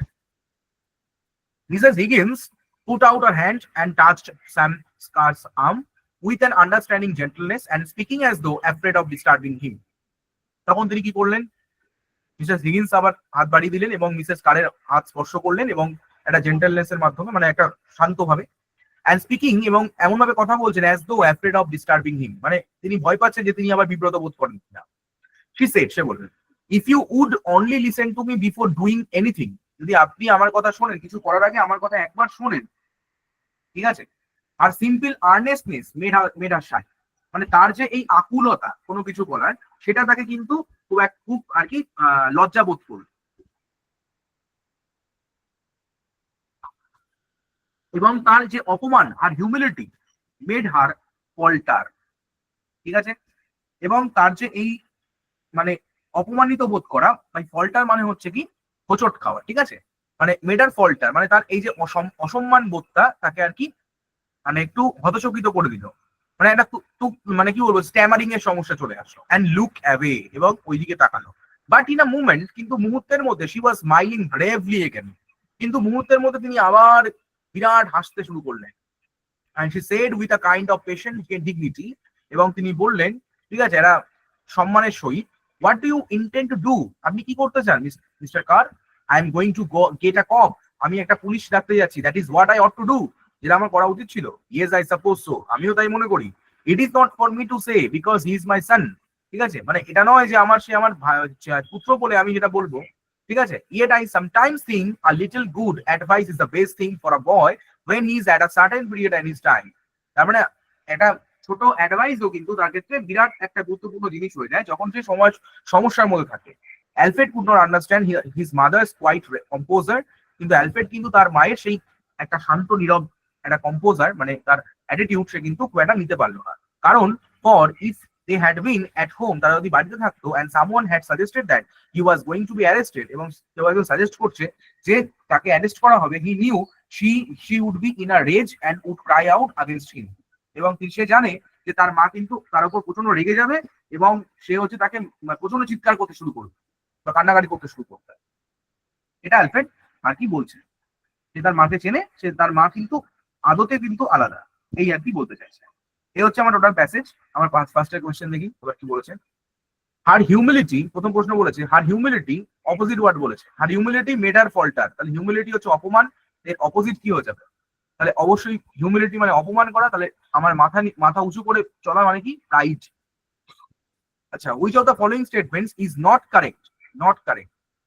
Outside her conduct was like that of a caring mother, ঠিক আছে। তাহলে এখানে কি বলছে?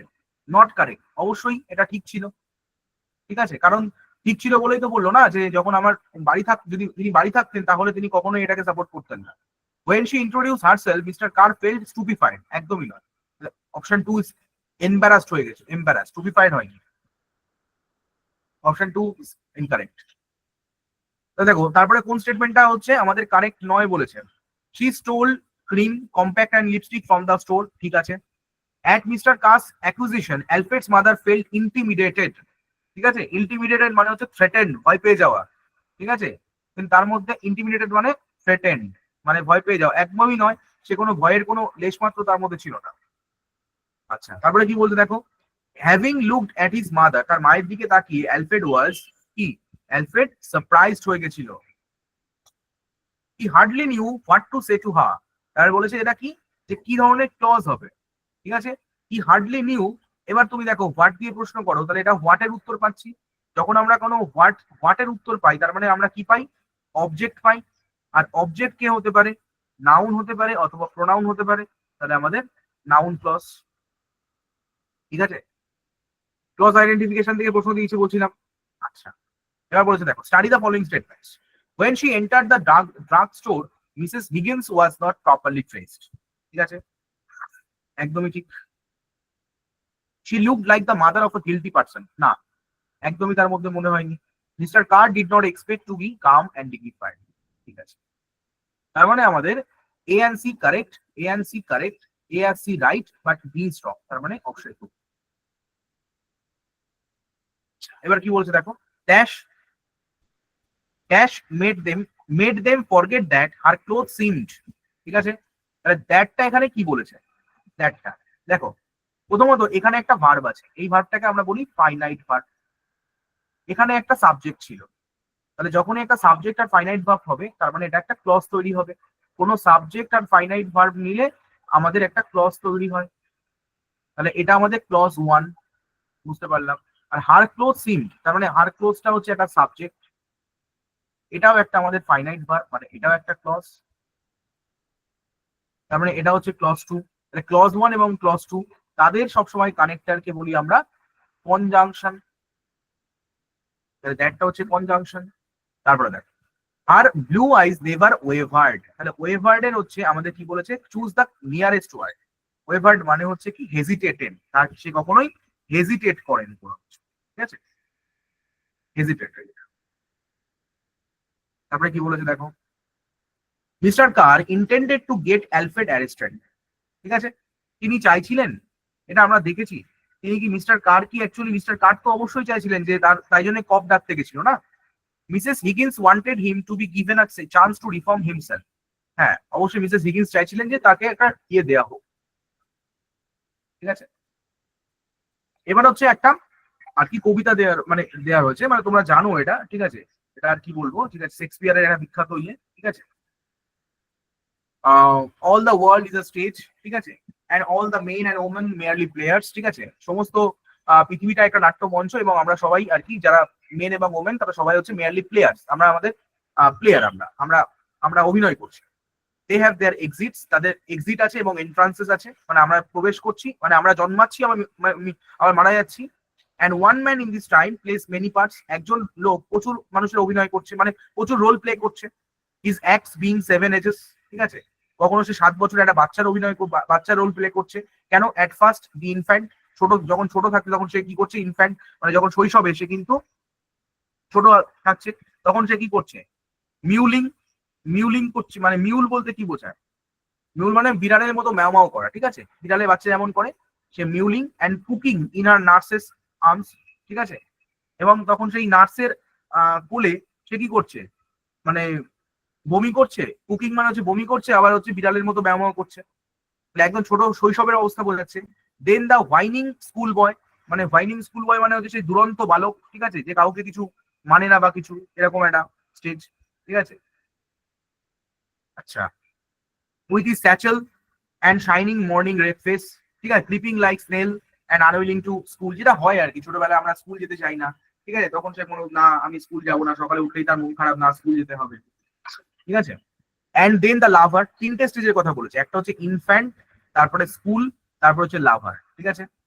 তো এবার অ্যান্ড দেন লাভার, ঠিক আছে, এবং যখন সে আর কি একটা প্রেমিক হয়ে উঠছে, শাইন লাইক আ ফার্নেস, ঠিক আছে, তখন সে কিন্তু একটা ফার্নেসের মতো আর কি, shine like a furnace with a woeful ballad, মানে সে একটা তখন হচ্ছে তার মধ্যে একটা কি হচ্ছে, চুল্লির মতো, মানে একটা চুল্লির মতো সে আর কি দীর্ঘ নিঃশ্বাস ফেলছে, উইথ আ ওফুল ব্যালাড, এবং তার মধ্যে একটা সে ব্যর্থ প্রেমিকের মতো সে আর কি একটা ব্যালাড, ওফুল ব্যালাড আর কি করছেন, মানে হচ্ছে যে দুঃখের একটা বিষাদময় একটা ব্যালাড মানে সঙ্গীত তৈরি করছে। And made to his mistress eyebrow, ঠিক আছে, আইব্রো, ঠিক আছে, মানে মানে তার প্রেমিকার আর কি বা প্রেয়সীর আর কি কি বলবো যে আইব্রোকে আর কি ইয়ে করছে, হুম,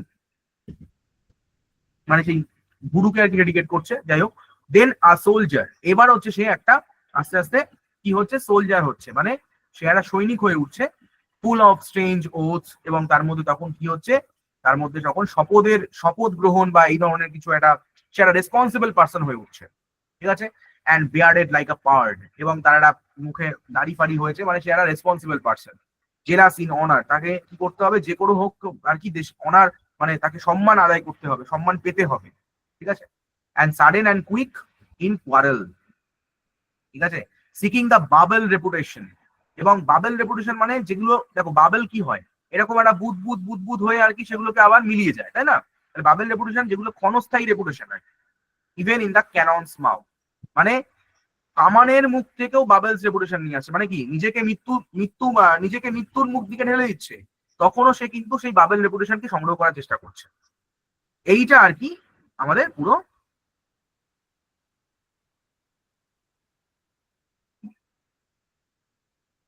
ঠিক আছে, বাবেল রেপুটেশন। তারপরে সে আর কি আস্তে আস্তে বাবেল রেভলিউশনের দিকে যাচ্ছে। তাহলে এই হচ্ছে আমাদের টোটাল ইয়েটা। আচ্ছা, এখানে দেখো যে what do all men and women do, কি করছে আর কি, ঠিক আছে, তো জানো perform their roles in life, ঠিক আছে, এগুলো আমি আর কোয়েশ্চেন গুলো একদম ইজি, আমি জাস্ট চলে যাচ্ছি এখানটা, এইবার আছে দেয়ার এক্সিটস অ্যান্ড এন্ট্রান্সেস। এখানে বলেছে দেখো দ্য ফিগার অফ স্পিচ, এই ফিগার অফ স্পিচটা কি সেটা জিজ্ঞেস করেছে, এইখানে আমি চলে আসি। দেখো প্রথম দেখো এটা এই এক্সিট অ্যান্ড এন্ট্রান্স মানে হচ্ছে, মনে রাখবে এই এক্সিট মানে হচ্ছে কি ডেথ, আর এন্ট্রান্সেস মানে হচ্ছে বার্থ, জন্মগ্রহণ করছে বা মৃত্যুগ্রহণ করছে। তার মানে দেখো এটাকে বলা হয় হচ্ছে মেটাফোর, ঠিক আছে? Metaphor, what is metaphor? যখন কম্পারিজনটা, সরি, যখন তুমি কাউকে কম্পেয়ার করছো কোনো কিছুর সাথে, সেটা হচ্ছে তুমি সরাসরি বলছো না, তোমার ইমপ্লয়েড কম্পারিজন করছো, মানে তুমি একটা ইমপ্লয়েড কম্পারিজন করছো, সরাসরি বলছো না, ঘুরিয়ে ফিরিয়ে বলছো। আর সিমিলি যখন তুমি বলবে, এক্সপ্লিসিটলি বলবে, এক্সপ্লিসিটলি মানে একদম খোলাখুলি ভাবে বলছো, ঠিক আছে, সামনাসামনি বলছো, তাকে আমরা বলবো এক্সপ্লিসিটলি। আচ্ছা, পার্সনিফিকেশন মানে হচ্ছে যার মধ্যে কোনো একটা বস্তুর মধ্যেও যখন আমরা একটা মানে পার্সনকে খুঁজে পাই, পার্সনের বৈশিষ্ট্য খুঁজে পাই, তখন হচ্ছে আমরা পার্সনিফিকেশন করি। আর হাইপার বোল মানে হচ্ছে অতিরঞ্জকতা, ঠিক আছে, অতিরঞ্জক মানে অতিরঞ্জিত কোনো ব্যাপার আর কি বলি, তখন হচ্ছে হাইপার বোল।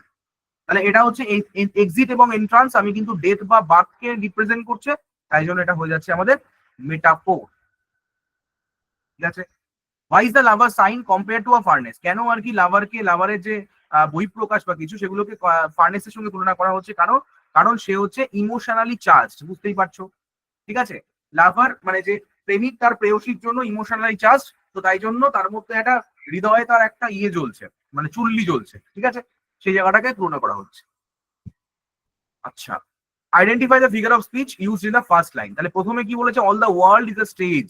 তাহলে বুঝতেই পারছো পৃথিবী, সমগ্র সমগ্র পৃথিবীটা একটা নাট্যমঞ্চ। তার মানে এই জায়গাটা দেখো, এই সমগ্র পৃথিবীটা একটা নাট্যমঞ্চ মানে কি? এই জায়গাটা কি বলছে? সমগ্র পৃথিবীটা একটা নাট্যমঞ্চ মানে সবাই সেখানে তাদের রোল, মানে নাট্যমঞ্চ মানে কি? এরা আমাদের আমাদের স্ট্রেঞ্জ জীবনটা একটা স্ট্রেঞ্জ, এটা বলছে। তার মানে এটাও একটা মেটাফোর হয়ে গেল, ঠিক আছে? বাদ বাকি কোয়েশ্চেন কিছু রয়েছে, এগুলো আমি আর বলছি না, এগুলো কোয়েশ্চেন তোমরা পারবে। আচ্ছা, এরপরে আমরা চলে যাই 106 এ। দেখতে পাচ্ছি কিছু এখানটায় কি রয়েছে, আমাদের পেডাগোগি পোর্শন রয়েছে, আমরা একটু দেখি কি ধরনের প্রশ্ন এসছে। Which of the following statement is not correct with respect to the given sentence? Rhymes বলেছে, sentence, rhymes, songs and chants are ways for children.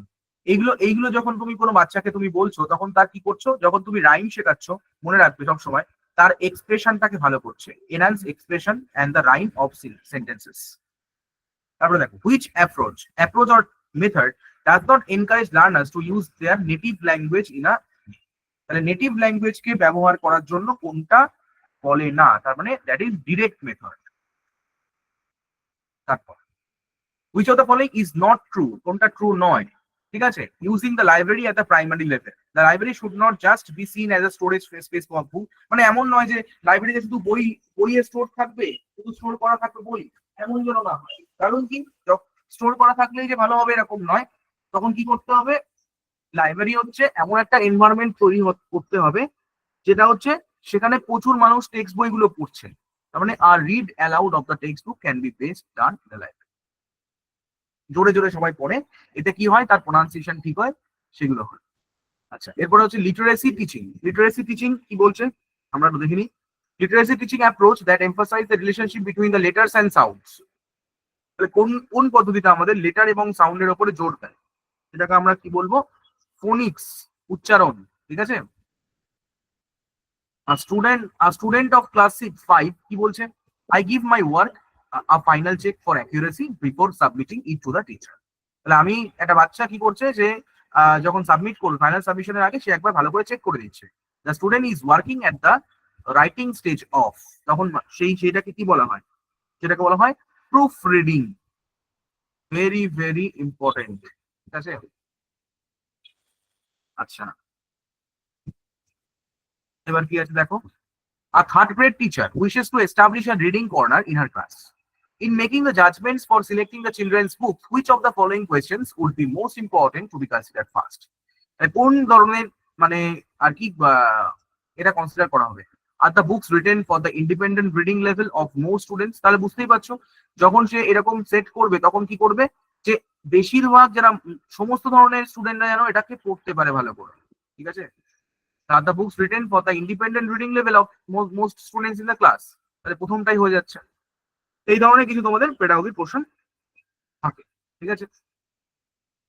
আচ্ছা, এবার আমরা একটু তোমাদের জন্য আরেকটা প্যাসেজ আমি দিয়ে রেখেছি এখানটাতে, ঠিক আছে? এটা হচ্ছে তোমার আপার প্রাইমারিতে এসেছিল, ঠিক আছে? এই কোশ্চেনটা এই পেপার সিটের পেপার 2 তে, ঠিক আছে? এই কোশ্চেনটা তোমরা সলভ করবে। হ্যাঁ, একটা তোমাদের করে দিলাম। আর আরো কিছু কোয়েশ্চেন তোমাদের জন্য রয়েছে, ঠিক আছে, এগুলো তোমরা একটু দেখবে। আমি আর একটু চলে যাই পরে, একটু পরে চলে যাই আমাদের একটু ডব্লিউবির দিকে দেখি। ডব্লিউবির ক্ষেত্রে একটা কোশ্চেন কি আছে, এখানেও প্যাসেজ কিছু রয়েছে, ঠিক আছে। তো সেখানে দেখো দুটো প্যাসেজ আছে। হুম, এখানে এখানে দেখো এখানকার প্যাসেজ গুলো হচ্ছে ডব্লিউবির ক্ষেত্রে কি হয়, প্যাসেজ গুলো কেমন থাকে, ঠিক আছে। এগুলো খুব একটা শক্ত প্যাসেজ নয়, খুবই সোজা প্যাসেজ থাকে, ঠিক আছে। আমি তো প্যাসেজ গুলো পড়ালাম, তাহলে একটু আমরা গ্রামারের দিকে চলে যাই, ঠিক আছে। গ্রামারের পোর্শনটা কি থাকে, কিছু গ্রামারের দিকে চলে যাই।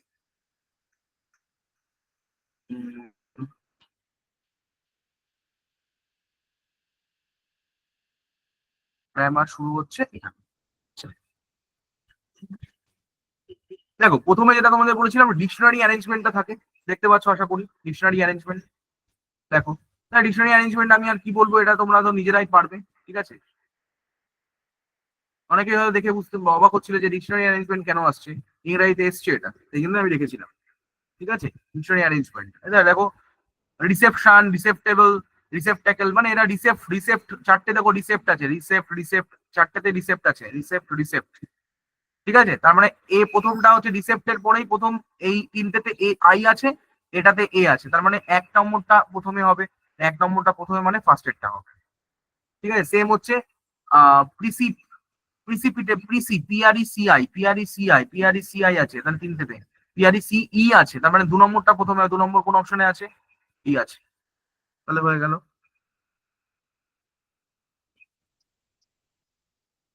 যাই হোক, এবার হচ্ছে আমরা চলে যাই, দেখো স্পোরেডিক, তারপরে কি রয়েছে, মার্কলেজ অ্যান্টোনিম অফ দ্য ইয়ে, ধরো স্পোরেডিক, স্পোরা, স্পোরা মানে হচ্ছে কি স্ক্যাটার, মনে রাখবে স্পোরা মানে হচ্ছে স্ক্যাটার, ঠিক আছে। স্পোরা মানে হচ্ছে আমাদের স্ক্যাটার, মানে ছড়িয়ে যাওয়া, ঠিক আছে, তাকে আমরা স্পোরেডিক বলি। তাহলে স্ক্যাটার কোনো কিছু ছড়িয়ে যাওয়া বোঝায়, ঠিক আছে। তার মানে স্ক্যাটার্ড বলা হতে পারে, বা ডিপ, মানে ডিফর্ম এরকম কিছু আর কি হতে পারে। স্পোরা মনে রাখবে, স্পোরা মানে হচ্ছে SPORA, ল্যাটিন ওয়ার্ড স্পোরা, স্পোরা মানে হচ্ছে ছড়িয়ে যাওয়া, ঠিক আছে, এটুকু মাথায় রাখলেই হবে। তাহলে উল্টোটা কি হয়ে যাবে, কন্টিনিউয়াস, ঠিক আছে। ইন্টারভাল মানে হচ্ছে মাঝখানে একটা সময়ের গ্যাপ থাকে। আচ্ছা, ডিসেন্ট মানে সুন্দর, রিপেল মানে হচ্ছে জানো রিপালশন থেকে এসছে রিপেল, ঠিক আছে, মানে অ্যাট্রাকশন। আচ্ছা রিপেল এখানে বাতিল করা আছে, বাতিল, রিপেল মানে হচ্ছে বাতিল করা এখানে, ঠিক আছে, এই। আচ্ছা নেক্সট ওয়ার্ড দেখো ম্যালাইস, ম্যালাইস, দেখো MAL, ম্যাল, ম্যাল মানে মনে রাখবে ম্যাল ওয়ার্ডটার মানে হচ্ছে ব্যাড অর ইভল, ইভল, ঠিক আছে। তাহলে ব্যাড, মেল, ম্যাল মানে হচ্ছে ব্যাড, তাহলে ম্যালাইস মানে কি, ম্যালাইস করা বলতে কি বোঝায়, কারোর প্রতি দেশ বা বিদ্বেষ পোষণ করা, তাহলে উল্টোটা কি হবে, বেনিভলেন্স, ঠিক আছে। উল্টোটা কি হয়ে যাবে, বেনিভলেন্স, বেন মানে হচ্ছে, আর মনে রাখবে বেন, BENE, বেন মানে হচ্ছে গুড, ভালো, number 2 is the correct answer. এরপরে দেখো কি বলেছে, make correctly the plural form, plural form, corpus, কর্পাসের প্লুরাল ফর্ম, তাহলে দেখো কর্পাস হচ্ছে সিঙ্গুলার, এর প্লুরাল ফর্ম হচ্ছে কর্পোরা, কর্পাস হচ্ছে কর্পোরা। নেক্সট অ্যাপেন্ডিক্স, অ্যাপেন্ডিক্স, ঠিক আছে, অ্যাপেন্ডিক্স এর প্লুরাল ফর্ম কি মনে রাখবে, অ্যাপেন্ডিক্স থেকে হচ্ছে অ্যাপেন্ডিসেস, ঠিক আছে, অ্যাপেন্ডিসেস, বি। আচ্ছা ক্যাকটাস, ক্যাকটাসের প্লুরাল ফর্ম হচ্ছে ক্যাকটি, ক্যাকটাস থেকে আমরা জানি কি ক্যাকটি হয়।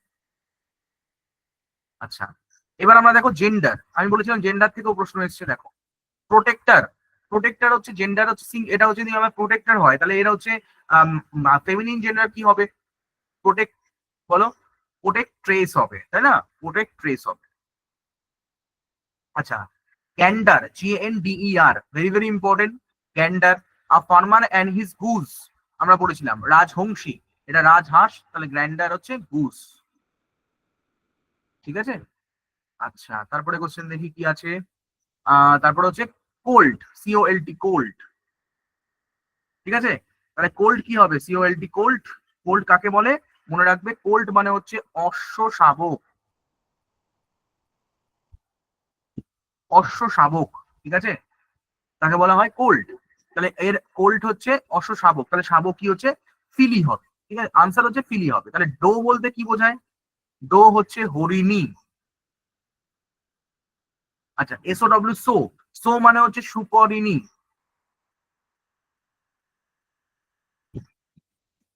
ঠিক আছে। আচ্ছা, ইউ মানে ভেরি,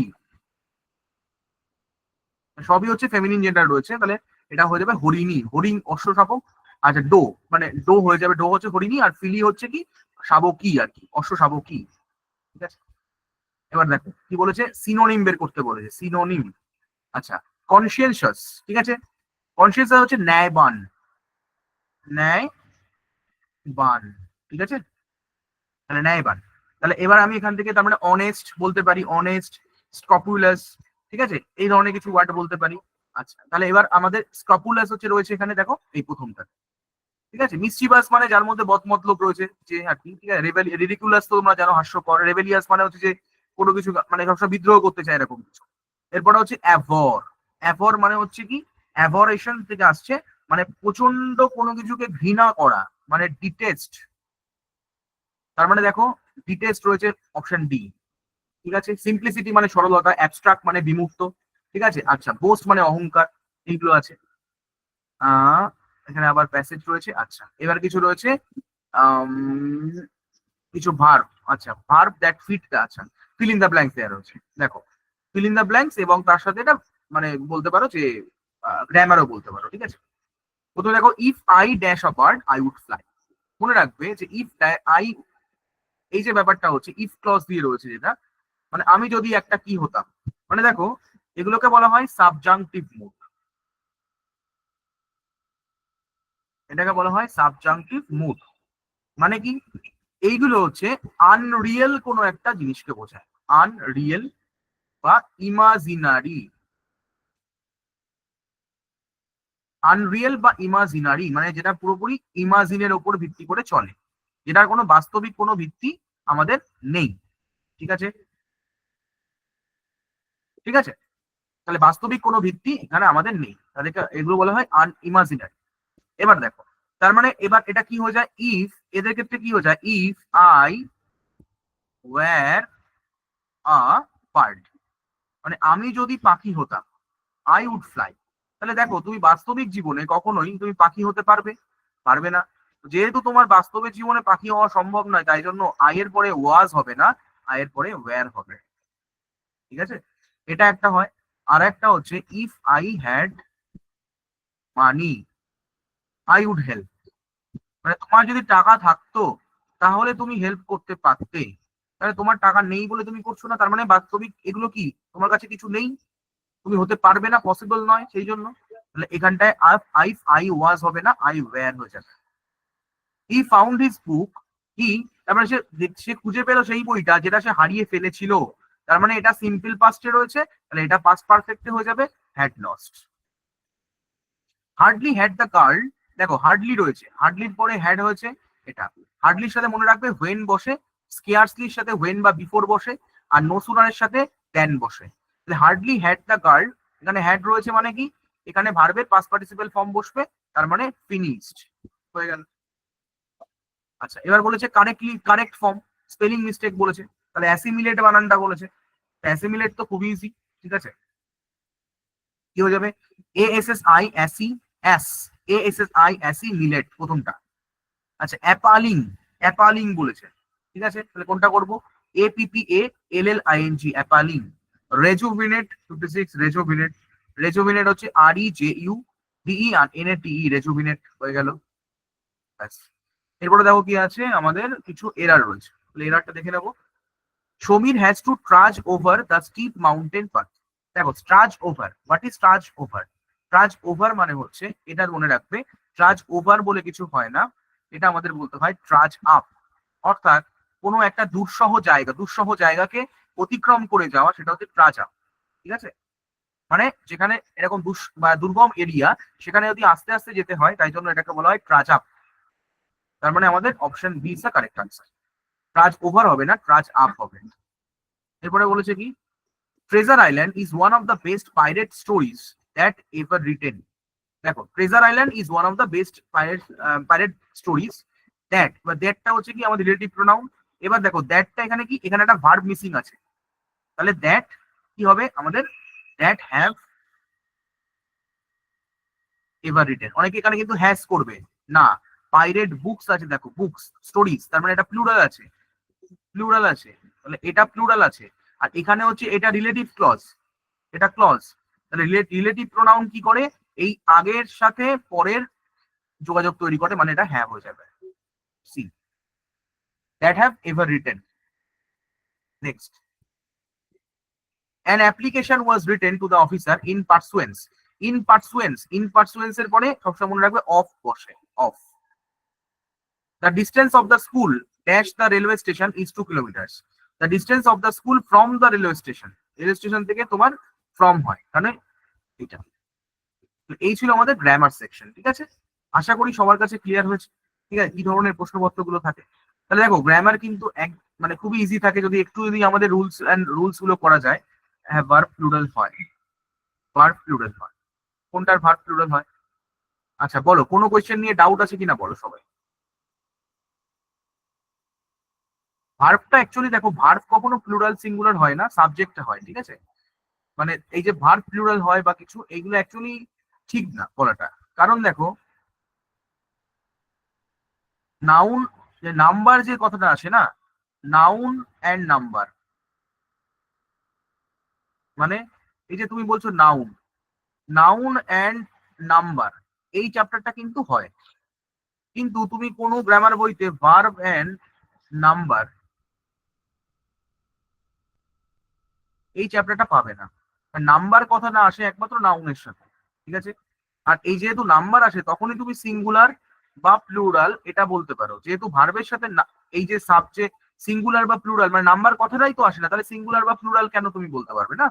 অ্যাকচুয়ালি এটা সাবজেক্টের উপরে বসে, মানে আই অ্যাম আ স্টুডেন্ট, এটা ভালো করে বোঝো। আই অ্যাম আ স্টুডেন্ট, এই অ্যামটা কেন হলো, কারণ এখানে সাবজেক্টটা আই আছে বলে। তুমি এই আইটাকে কেটে দাও তো, হি করে দাও তো, এটা আর অ্যাম থাকবে না, তখন ইজ হয়ে যাবে।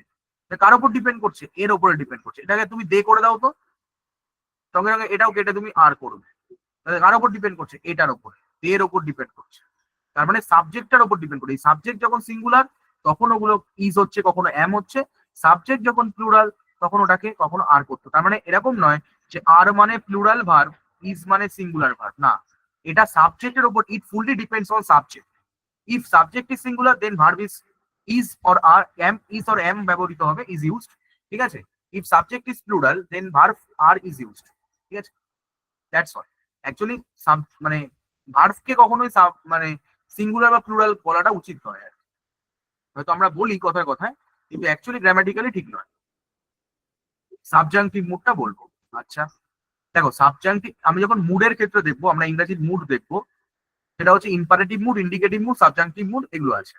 সাবজাংটিভ মুডের মাধ্যমে কি হয়? সাবজাংটিভ মুড মানে মনে রাখবে, এর মাধ্যমে আমরা আমাদের উইশ বোঝাই, ডিজায়ার বোঝায়, মানে আমাদের আমরা যেটা চাই বা কিছু এগুলো বোঝায়। আর আনরিয়েল কোনো ঘটনাকে বোঝায়, আনরিয়েল, যার বাস্তবে কোনো ভিত্তি নেই। সাবজাংটিভ মুড দুটো হয়, একটা হচ্ছে অবস্থা বোঝায় আর একটা হচ্ছে পজিশন বোঝায়। অবস্থা মানে if I were a bird, এই যেটা বললাম, আই ওয়ার আ বার্ড, যদি আমি একটা পাখি হতাম, আই উড ফ্লাই। আর পজিশন মানে হচ্ছে ইফ আই হ্যাড মানি, ধরো if I had money, I would help. If I were a bird, যদি আমি পাখি হতাম তাহলে আমি উঠতে পারতাম, তাহলে এটা একটা অবস্থা, স্টেট বোঝাচ্ছে। আর একটা হচ্ছে কি পজিশন, কি বোঝাচ্ছে? If I had money I would help. এই আর কিছুই নেই। এখানে মনে রাখবে যে হ্যাডটাও এখানে প্রিন্সিপাল ভার্ব আর ওয়ারটাও এখানে প্রিন্সিপাল ভার্ব। যেহেতু এখানে প্রিন্সিপাল ভার্ব হিসেবে কাজ করছে তাই জন্য দুটো ক্ষেত্রে কিন্তু উড হবে। আর যখন হ্যাড ভার্বটা অক্সিলিয়ারি ভার্ব হিসেবে কাজ করবে, তারপরে একটা পাস্ট পার্টিসিপেল ফর্ম থাকবে, তখন ওখানে গিয়েও তোমাকে করতে হবে উড, তারপরে হ্যাভ, তারপরে একটা পাস্ট পার্টিসিপেল। এই হচ্ছে ডিফারেন্স। হ্যাড ভার্বটা অক্সিলিয়ারি হয়ে গেলেই তারপরে একটা প্রিন্সিপাল ভার্ব থাকবে, past participle form, sorry past participle form থাকবে, মানে প্রিন্সিপাল ভার্ব থাকবে এটা, ঠিক আছে, প্রিন্সিপাল ভার্ব হবে।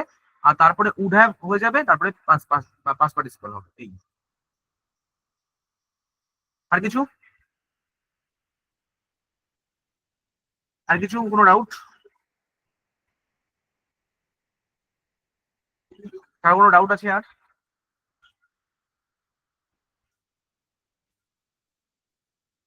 ওকে, যদি কোনো ডাউট না থাকে তাহলে আমি ক্লাসটা সার্কিট ট্রান্সফার করবো। ডাউট ডাউট নেই তো কারণ? ওকে, থ্যাংক ইউ সবাইকে, thanks for watching, thanks for being connected এতক্ষণ ধরে সবাই শোনার জন্য। ঠিক আছে, সবাইকে অসংখ্য ধন্যবাদ। আচ্ছা, ঠিক আছে, তাহলে তোমাদের কোনো ডাউট নেই যখন আমি স্যারকে ক্লাসে ট্রান্সফার করছি। স্যার আছেন?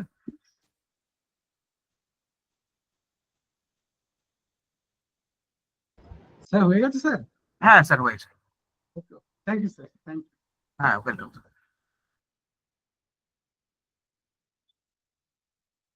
আমি একটু তোমাদেরকে কোড শেয়ার করে দিচ্ছি। তার আগে আমি জাস্ট একটা মিনিট সময় নিচ্ছি তোমাদের, যদি একটু গ্রুপটা ওপেন করে দিচ্ছি, একটু যদি ফিডব্যাক শেয়ার করো। গ্রুপটা ওপেন করে দিচ্ছি, একটু যদি ফিডব্যাক শেয়ার করো। আবারও বলছি 2 মিনিট সময় নেবো, তার বেশি একদমই না।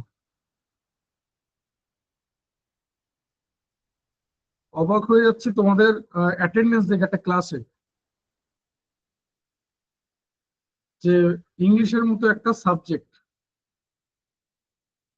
আলাদা করে এর কি গুরুত্ব না গুরুত্ব বলার দরকারই পড়ে না।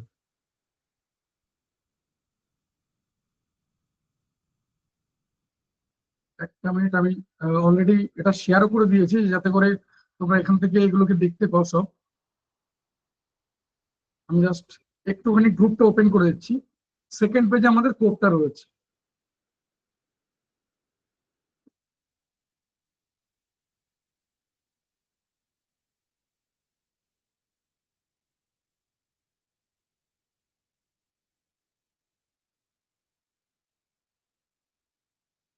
ঠিক আছে, আমি গ্রুপটা ওপেন করে দিচ্ছি, একটু যদি ফিডব্যাক শেয়ার করো। দেখো গ্রুপটা ওপেন আছে,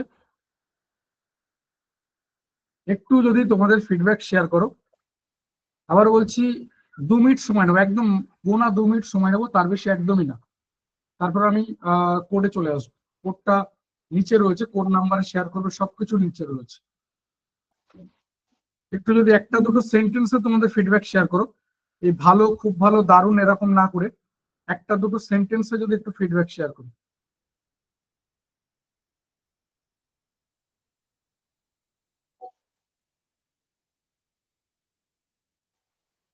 একটু যদি একটা দুটো সেন্টেন্সে ফিডব্যাক শেয়ার করো,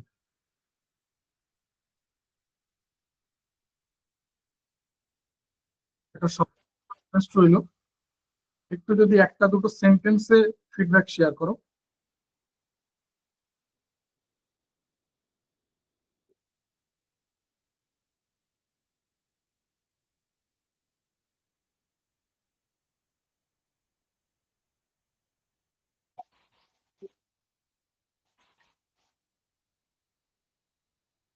একটু যদি একটা দুটো সেন্টেন্সে একটু ফিডব্যাক শেয়ার করো, সবার কাছে রিকোয়েস্ট রইলো।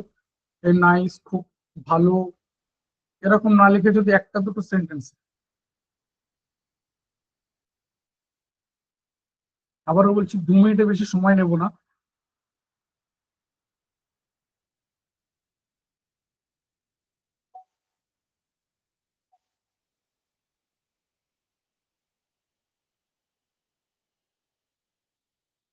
একটু যদি একটা দুটো সেন্টেন্সে ফিডব্যাক শেয়ার করো। অলরেডি 1 মিনিট হয়ে গেছে, আর 1 মিনিট সময় নেবো মাত্র। আর 1 মিনিট সময় নেবো মাত্র।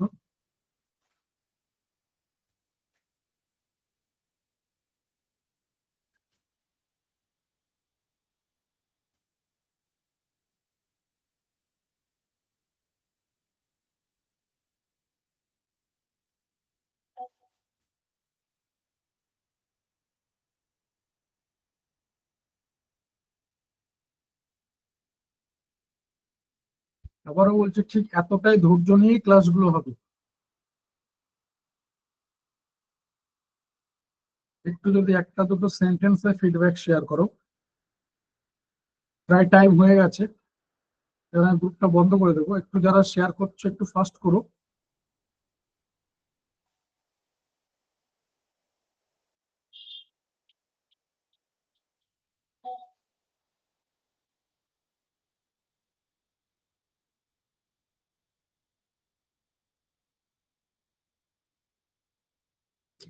টাইম প্রায় হয়ে গেছে, একটু যারা শেয়ার করছো তারা ফাস্ট করো।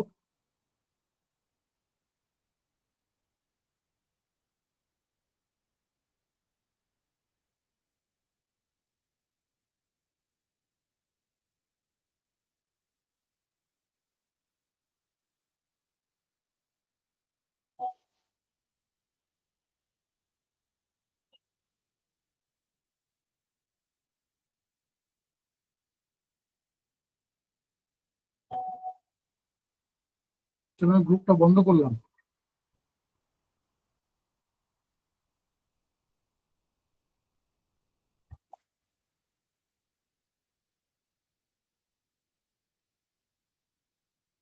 আমি কোডে চলে আসছি। প্রথম কথা দেখো, যে যেটা বলা আছে যে শুধুমাত্র টাইপ করে পাঠাবে, কোনো রকম স্ক্রিনশট বা ছবি তুলে পাঠাবে না, তাহলে তোমার কাছে যাবে না। মনে রাখবে, ইমেজ, ছবি বা স্ক্রিনশট তুলে পাঠালে তোমার কাছে কিন্তু যাবে না, শুধুমাত্র টাইপ করে পাঠাবে, শুধুমাত্র টাইপ করে পাঠাবে। এমন না যে বিরাট বড় কিছু রয়েছে, জাস্ট দুটো তিনটে ওয়ার্ডে বলতে পারো। শুধুমাত্র হোয়াটসঅ্যাপ করবে, অন্য কোনো ফরম্যাটে পাঠাবে না। অর্থাৎ টেক্সট মেসেজ করে পাঠাচ্ছ বা অন্য কোনো ফরম্যাটে পাঠাচ্ছ, তাহলে তোমার কাছে যাবে না। নিচে যে মোবাইল নাম্বার দেওয়া রয়েছে সেই নাম্বারে শুধুমাত্র হোয়াটসঅ্যাপ করবে, অন্য কোনো নাম্বারে হোয়াটসঅ্যাপ করবে না। আর সিক্রেট কোড প্রতিবার পাল্টাবে, কারণ এখনো তোমাদের কাছে সিক্রেট, এটা যেহেতু শেয়ার করিনি, এটা যে শেয়ার করে দেবো তখন আর সিক্রেট থাকবে না। তাই সিক্রেট কোড প্রতিদিন পাল্টে যাবে। আর জেনে রেখো, শুধুমাত্র সিক্রেট কোডের মাধ্যমেই কোডগুলো যাবে। তিনটে পয়েন্ট মাথায় রাখবে। নাম্বার ওয়ান, যে শুধুমাত্র টাইপ করে পাঠাবে। নাম্বার টু, নিচে যে মোবাইল নাম্বারটা দেওয়া রয়েছে সেই নাম্বারে হোয়াটসঅ্যাপ করবে। আর নাম্বার থ্রি, টাইমের মধ্যে পাঠাবে, টাইম। যে আমি বলবো রাত 12টার মধ্যে আজকে পাঠিয়ে রাখো, আজ রাত 12টার মধ্যে পাঠিয়ে রাখো। আমি ম্যাক্সিমাম টাইম দিচ্ছি, মানে হতে পারে আমি ধরো 12:30 বা 1টার সময় আমি এই সিস্টেম রেডি করে দিলাম। যে মুহূর্তে আমি সিস্টেম রেডি করে দেবো, তার পরবর্তী মুহূর্তে যদি তোমার কোড আসে, তাহলে কিন্তু তোমার কাছে যাবে না। আবার বলছি, ম্যানুয়ালি আমি কাউকে পাঠাতে পারবো না। তুমি 1000বার রিকোয়েস্ট করলেও তোমার কাছে কিন্তু যাবে না। কোডটা আমি শেয়ার করে দিচ্ছি, এটা হচ্ছে কোড টিচিং মাই ড্রিম। যেটা হাইলাইট করা আছে ঠিক এইটুকুই হচ্ছে কোড। আর কোন নাম্বারে পাঠাবে? এই নাম্বারটাতে পাঠাবে, 6291515880, 6291515880। এই নাম্বারটা তোমাদের গ্রুপে আছে। এইমাত্র এই যে ফিডব্যাক প্লিজ বলে আমি যে মেসেজটা করলাম, সেটাও এই নাম্বার থেকেই করলাম, 6291515880। কোডটা হচ্ছে টিচিং মাই ড্রিম, আর নাম্বারটা হচ্ছে 6291515880। এই নাম্বার থেকে, এই নাম্বারে হোয়াটসঅ্যাপ করবে। শুধুমাত্র এইটুকু লিখবে, আদার্স কিচ্ছু লিখবে না।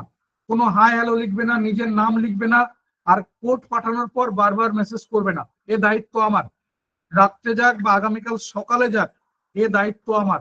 তোমার কাছে রেকর্ডিং ক্লাস পিডিএফ নোটস যাবেই, যদি তোমার সিক্রেট কোড সঠিক হয়। প্লিজ, এটা সবার কাছে রিকোয়েস্ট রইলো, যে কোনো রকম এক্সট্রা মেসেজ করার কোনো দরকার নেই। দয়া করে তুমি ফোন করে বা মেসেজ করে আমার রেসপন্সিবিলিটি মনে করিয়ে দেবে না। এটা আমি দায়বদ্ধ। তাই দয়া করে এটা মনে করানোর কোনো দরকার নেই। তুমি ওয়েট করবে, ধৈর্য রাখবে। টিচিং মাই ড্রিম, শুধুমাত্র এইটুকু লিখবে, অন্য কোনো কিছু লিখবে না, আদার্স কোনো মেসেজ করবে না। শুধুমাত্র লিখবে টিচিং মাই ড্রিম, আর অন্য কোনো কিছু লিখবে না। পাঠাবে 6291515880। এই নাম্বারে মেসেজ করবে, 6291515880। এই নাম্বারে হোয়াটসঅ্যাপ করবে। আশা করি সবার কাছে ক্লিয়ার। আর কারো কোনো কোশ্চেন নেই, তাই তো? একটু আমাকে জানিও যে কত নম্বর গ্রাফে দাঁড়িয়ে রয়েছে, কত নম্বর গ্রাফে দাঁড়িয়ে রয়েছে। দেখো তোমাদের মেসেজ বক্সটা খোলা আছে, যদি জানতে চাই যে কত নম্বর গ্রাফে দাঁড়িয়ে রয়েছে, একটু যদি তোমরা আমাকে শেয়ার করো যে কত নম্বর গ্রাফে দাঁড়িয়ে রয়েছে। 3 নম্বর, তাই তো? আগামীকাল কিসের ক্লাস আছে মনে আছে, তাই তো? আগামীকাল হচ্ছে তোমার বায়ো সায়েন্সের ক্লাস রয়েছে। মূলত আমাদের কাজে লাগবে তোমার এতে কি বলে, আপার প্রাইমারি টেট। যারা আপার প্রাইমারি টেট সায়েন্স নিয়ে পরীক্ষা দেবে, তাদের জন্য বায়ো সায়েন্সের ক্লাস খুব গুরুত্বপূর্ণ। এছাড়া যারা প্রাইমারি টেট পরীক্ষা দেবে, মনে রাখবে, যারা প্রাইমারি টেট পরীক্ষা দেবে, প্রাইমারি টেটের মধ্যে বায়ো সায়েন্স বলে কোনো সাবজেক্ট নেই, কিন্তু একটা সাবজেক্ট আছে তোমার এনভায়রনমেন্ট। তো এই এনভায়রনমেন্ট সাবজেক্টের মূল যে পার্টটা, মানে এনভায়রনমেন্ট সাবজেক্টের মধ্যে মূল জায়গা হচ্ছে, প্রথম হচ্ছে বায়োলজি, আর দ্বিতীয় যদি বলি তাহলে হচ্ছে সেটা জিওগ্রাফি। এই দুটো সাবজেক্ট খুব কাজে লাগে এনভায়রনমেন্টে। তো যারা প্রাইমারি টেট পরীক্ষা দেবে তাদের জন্য বায়োলজি মানে প্রত্যক্ষভাবে না লাগলেও পরোক্ষভাবে কিন্তু গুরুত্বপূর্ণ। আর যেটা বললাম যে আপার প্রাইমারি টেট যারা সায়েন্স নিয়ে পরীক্ষা দেবে তাদের জন্য তো মানে বলতে পারো যে ম্যান্ডেটরি সাবজেক্ট বায়োসায়েন্স। তো আগামীকাল বায়োসায়েন্স ক্লাস থাকবে, বায়োলজি ক্লাস থাকবে, প্রত্যেকে লাইভ ক্লাসে যোগদান করবে। আগামীকাল ক্লাস সম্পর্কে একটা অ্যাজাম্পশন দিয়ে রাখি যে আগামীকাল ক্লাস করার পর, মানে এটা আমি অ্যাজাম্পশন তোমাদেরকে দিচ্ছি, সঠিক বা ভুল সে তো তুমি বলবে, অন টাইমে তুমি বলবে। তো অ্যাজাম্পশনটা এরকম যে আগামীকাল ক্লাস করার পর তোমার মনে হবে যে আমাকে কেউ এইভাবে বায়োলজি পড়ায়নি। মানে এর আগে আমি অনেক টিচারের কাছে বায়োলজি পড়েছি, অনেক জায়গায় পড়েছি, স্কুলে টিউশনে অনেক জায়গায় পড়েছি, কিন্তু আমাকে কেউ এইভাবে বায়োলজি পড়ায়নি, এটা তোমার মনে হবে। পেইড ব্যাচ ডেফিনেটলি হবে, ডেফিনেটলি। যেদিন অঙ্কের ক্লাস রয়েছে, রবিবার দিন রয়েছে অঙ্কের ক্লাস, তো রবিবার ক্লাসে আমি নিজে থাকবো, সেদিন আমি এই নিয়ে ডিটেলসে কথা বলি। আমি গতকাল ক্লাসেও জানিয়েছিলাম, আবারও বলে দিচ্ছি, আগামী রবিবার যে অঙ্কের ক্লাস রয়েছে সেই অঙ্কের ক্লাসে এই নিয়ে বিস্তারিত জানিয়ে হবে যে পেইড ব্যাচের অ্যাডমিশন প্রসেস কি রয়েছে, কিভাবে অ্যাডমিশন নেবে, কোর্স ফি কত। আমি কোর্স ফি যখন বললাম তখন বলে দিই যে কোর্স ফি থাকবে সর্বনিম্ন, সর্বনিম্ন মানে এরকম ব্যাপারটা যে কোনো মধ্যবিত্ত নিম্ন মধ্যবিত্ত নয়, একদম নিম্নবিত্তের ছেলে মেয়েটাও পড়ার সুযোগ পাবে। মানে কোর্স ফি যেন বেরিয়ার না হয় সে দায়িত্ব আমার থাকলো। লেন্দি কোর্স হবে, যে মার্চ আমাদের সময় দিয়েছে সেই মার্চ পর্যন্ত যাতে করে এ থাকে। আর তার মধ্যে যদি আমাদের প্রাইমারি, মানে এর মধ্যে প্রাইমারি আপার প্রাইমারি দুটো জায়গায় কভার হবে। এর সাথে তো সিটেট পেপার 1 পেপার 2 থাকছে, কারণ সিটেট পেপার 1 পেপার 2 মানে সিটেট আর টেটের মধ্যে মূল পার্থক্য যে এই জায়গাটা যে সিটেট এর কোশ্চেন বাংলাতে কিন্তু হবে না, ইংলিশে হবে। মানে সিটেটে বাংলা রয়েছে, সে বাংলা 30 নম্বরের কোশ্চেনটা বাংলাতে হবে, কিন্তু বাকি সব পার্টের কোশ্চেন কিন্তু ইংলিশ অথবা হিন্দিতে হবে। তো সেটা তোমাকে মাথায় রাখতে হবে। এই যা কিন্তু আমরা প্রাইমারি টেট বা আপার প্রাইমারি টেটের ক্ষেত্রে আমরা কিন্তু কোশ্চেন বাংলাতে পাবো, এই আর কি। তো 3 নম্বর গ্রাফ মনে হচ্ছে মাত্র 5-6 জনে, তাই তো? এটা যদি একদম অস্বাভাবিক না, এটা যদি একদম অস্বাভাবিক না, কেন বলো তো?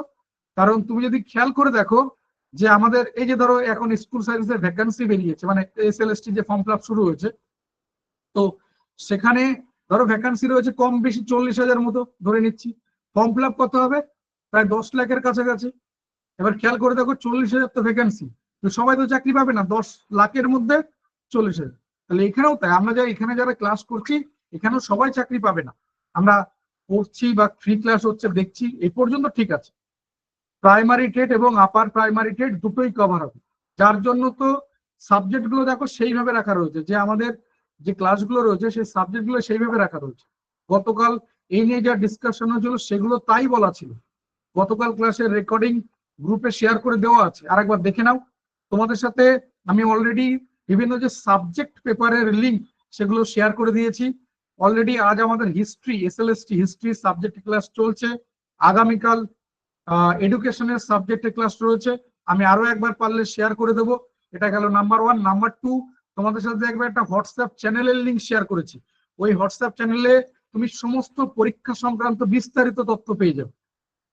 মানে আমাদের শুধুমাত্র ওয়েস্ট বেঙ্গল না, শুধুমাত্র মানে আমাদের যেটা বললাম ওয়েস্ট বেঙ্গল না, মানে অল ওভার ইন্ডিয়া এবং ন্যাশনাল, আমাদের স্টেট লেভেল, এছাড়া মানে বিভিন্ন যে ছোটখাটো যে পরীক্ষা নোটিফিকেশন গুলো বেরোচ্ছে সেগুলোর নোটিফিকেশনও তুমি ওখান থেকে পেয়ে যাবে। আমি সবাইকে এনকারেজ করব যে অবশ্যই হোয়াটসঅ্যাপ চ্যানেলটাতে জয়েন করে যাও, ওখান থেকে প্রচুর ইনফরমেশন পাবে। আমি আর আলাদা করে কিছু বলছি না, ওখানে জয়েন করার পর তুমি দেখলে বুঝতে পারবে সমস্ত কিছু, একটু স্ক্রল করে দেখলেও বুঝতে পারবে সমস্ত কিছু ওর মধ্যে শেয়ার করে দেওয়া হয় বা শেয়ার করে দেওয়া আছে। পুরোটাই সাবজেক্ট দুটোই কভার করতে চাই, হ্যাঁ পুরোটাই। মানে দায়িত্ব যখন নেওয়া হচ্ছে তখন পুরোটা ছাড়ার অর্ধেক কেন করবে? যাই বললাম শুধু ইংলিশে ক্লাস হবে, শুধু বায়োসায়েন্সে ক্লাস হবে, হলে হবে? পুরোটাই, ঠিক আছে। তো আমি এই পর্যন্ত রাখছি, একটু ব্যস্ত রয়েছি যেহেতু ওই যে একটু আগে তোমাদেরকে বললাম এসএলএসটি হিস্ট্রিরও ডেমো ক্লাস চলছে, তো ওই ক্লাসটাকেও একটু আমাকে কথা বলতে হবে। তো সেই জন্য সবাইকে বলবো যে অবশ্যই পজিটিভ থাকো। আগামীকাল ঠিক রাত 8টা থেকে তোমার বায়োসায়েন্সের ক্লাস রয়েছে, সবাই লাইভ ক্লাসে জয়েন করবে। লাইভ ক্লাস ছাড়া তুমি কিন্তু কোনো কিছু জানতে পারবে না, অর্থাৎ এখন থেকে আর গ্রুপে কোনো কিছু শেয়ার করা হবে না। গ্রুপে এই টাইপের ইম্পর্টেন্ট যা কিছু লিঙ্ক বা যা কিছু সেইগুলোই পাবে, কিন্তু ক্লাসের এই কোনো কিছু কিন্তু আর গ্রুপে যাবে না। তাই যাদের দরকার হচ্ছে তারা অবশ্যই লাইভ ক্লাসগুলো অ্যাটেন্ড করবে। আমি তো বললাম যে কোর্স ফি সর্বনিম্ন থাকবে, যে আমি এও তোমাকে বলে রাখছি যে তুমি ধরো, তুমি বলে সৌরভ ঘোষ বলে, তো তো তুমি ধরো কোথাও না কোথাও টিউশন পড়াও, হয়তো আমি ধরে নিচ্ছি যে তুমি হয়তো 5-6 এর বাচ্চা পড়াও, একটু উপরে 7-8 এর পড়াও, 9-10-11-12 এর পড়াও। তো তুমি তাদের থেকে যে ফিসটা নাও আমি তার থেকেও কম নেবো। মানে 11-12-7-8ও বলছি না, 5-6 এর কথা বলছি। 5-6 এর বাচ্চার থেকে যে কোর্স ফি নাও আমি তার থেকেও কম নেবো। ঠিক আছে, এই নিয়ে বাকি যা কিছু আমি রবিবারের ক্লাসে শেয়ার করে দেবো, যে কিভাবে ব্যাচ শুরু হবে, অ্যাডমিশন কিভাবে নেবে, অ্যাডমিশনের প্রসেস কি রয়েছে, কোর্স ফি, সাপ্তাহিক লাইভ ক্লাস, মানে সাপ্তাহিক ক্লাস রুটিন, কোন কোন স্যার ম্যাডাম ক্লাস নেবেন, কারণ আমাদের কিন্তু সবকিছু কভার হচ্ছে না, সব সাবজেক্টও কভার হচ্ছে না, এ বাদ দিয়ে তো এখন অনেক কিছু রয়েছে। তো সবকিছু আমি সেখানে জানিয়ে দেবো। পিডিএফ, গতকালকের পিডিএফ এর আমি আরেকবার শেয়ার করে দেবো, জয়েন করেছি। আচ্ছা আমি ঠিক আছে আরেকবার শেয়ার করে দেবো। ঠিক আছে, আমি এই পর্যন্ত রাখলাম। সবাই খুব ভালো থেকো, সাবধানে থেকো, সুস্থ থেকো। আগামীকাল ঠিক রাত 8টায় দেখা হচ্ছে বায়োসায়েন্স ক্লাসে। আর যারা কোড পাঠিয়ে রেখেছো প্লিজ একটু ওয়েট করো, ধৈর্য রাখো, তোমাদের কাছে যাবেই। এই নিয়ে আলাদা করে কোনো মেসেজ করার দরকার নেই। Thank you, good night.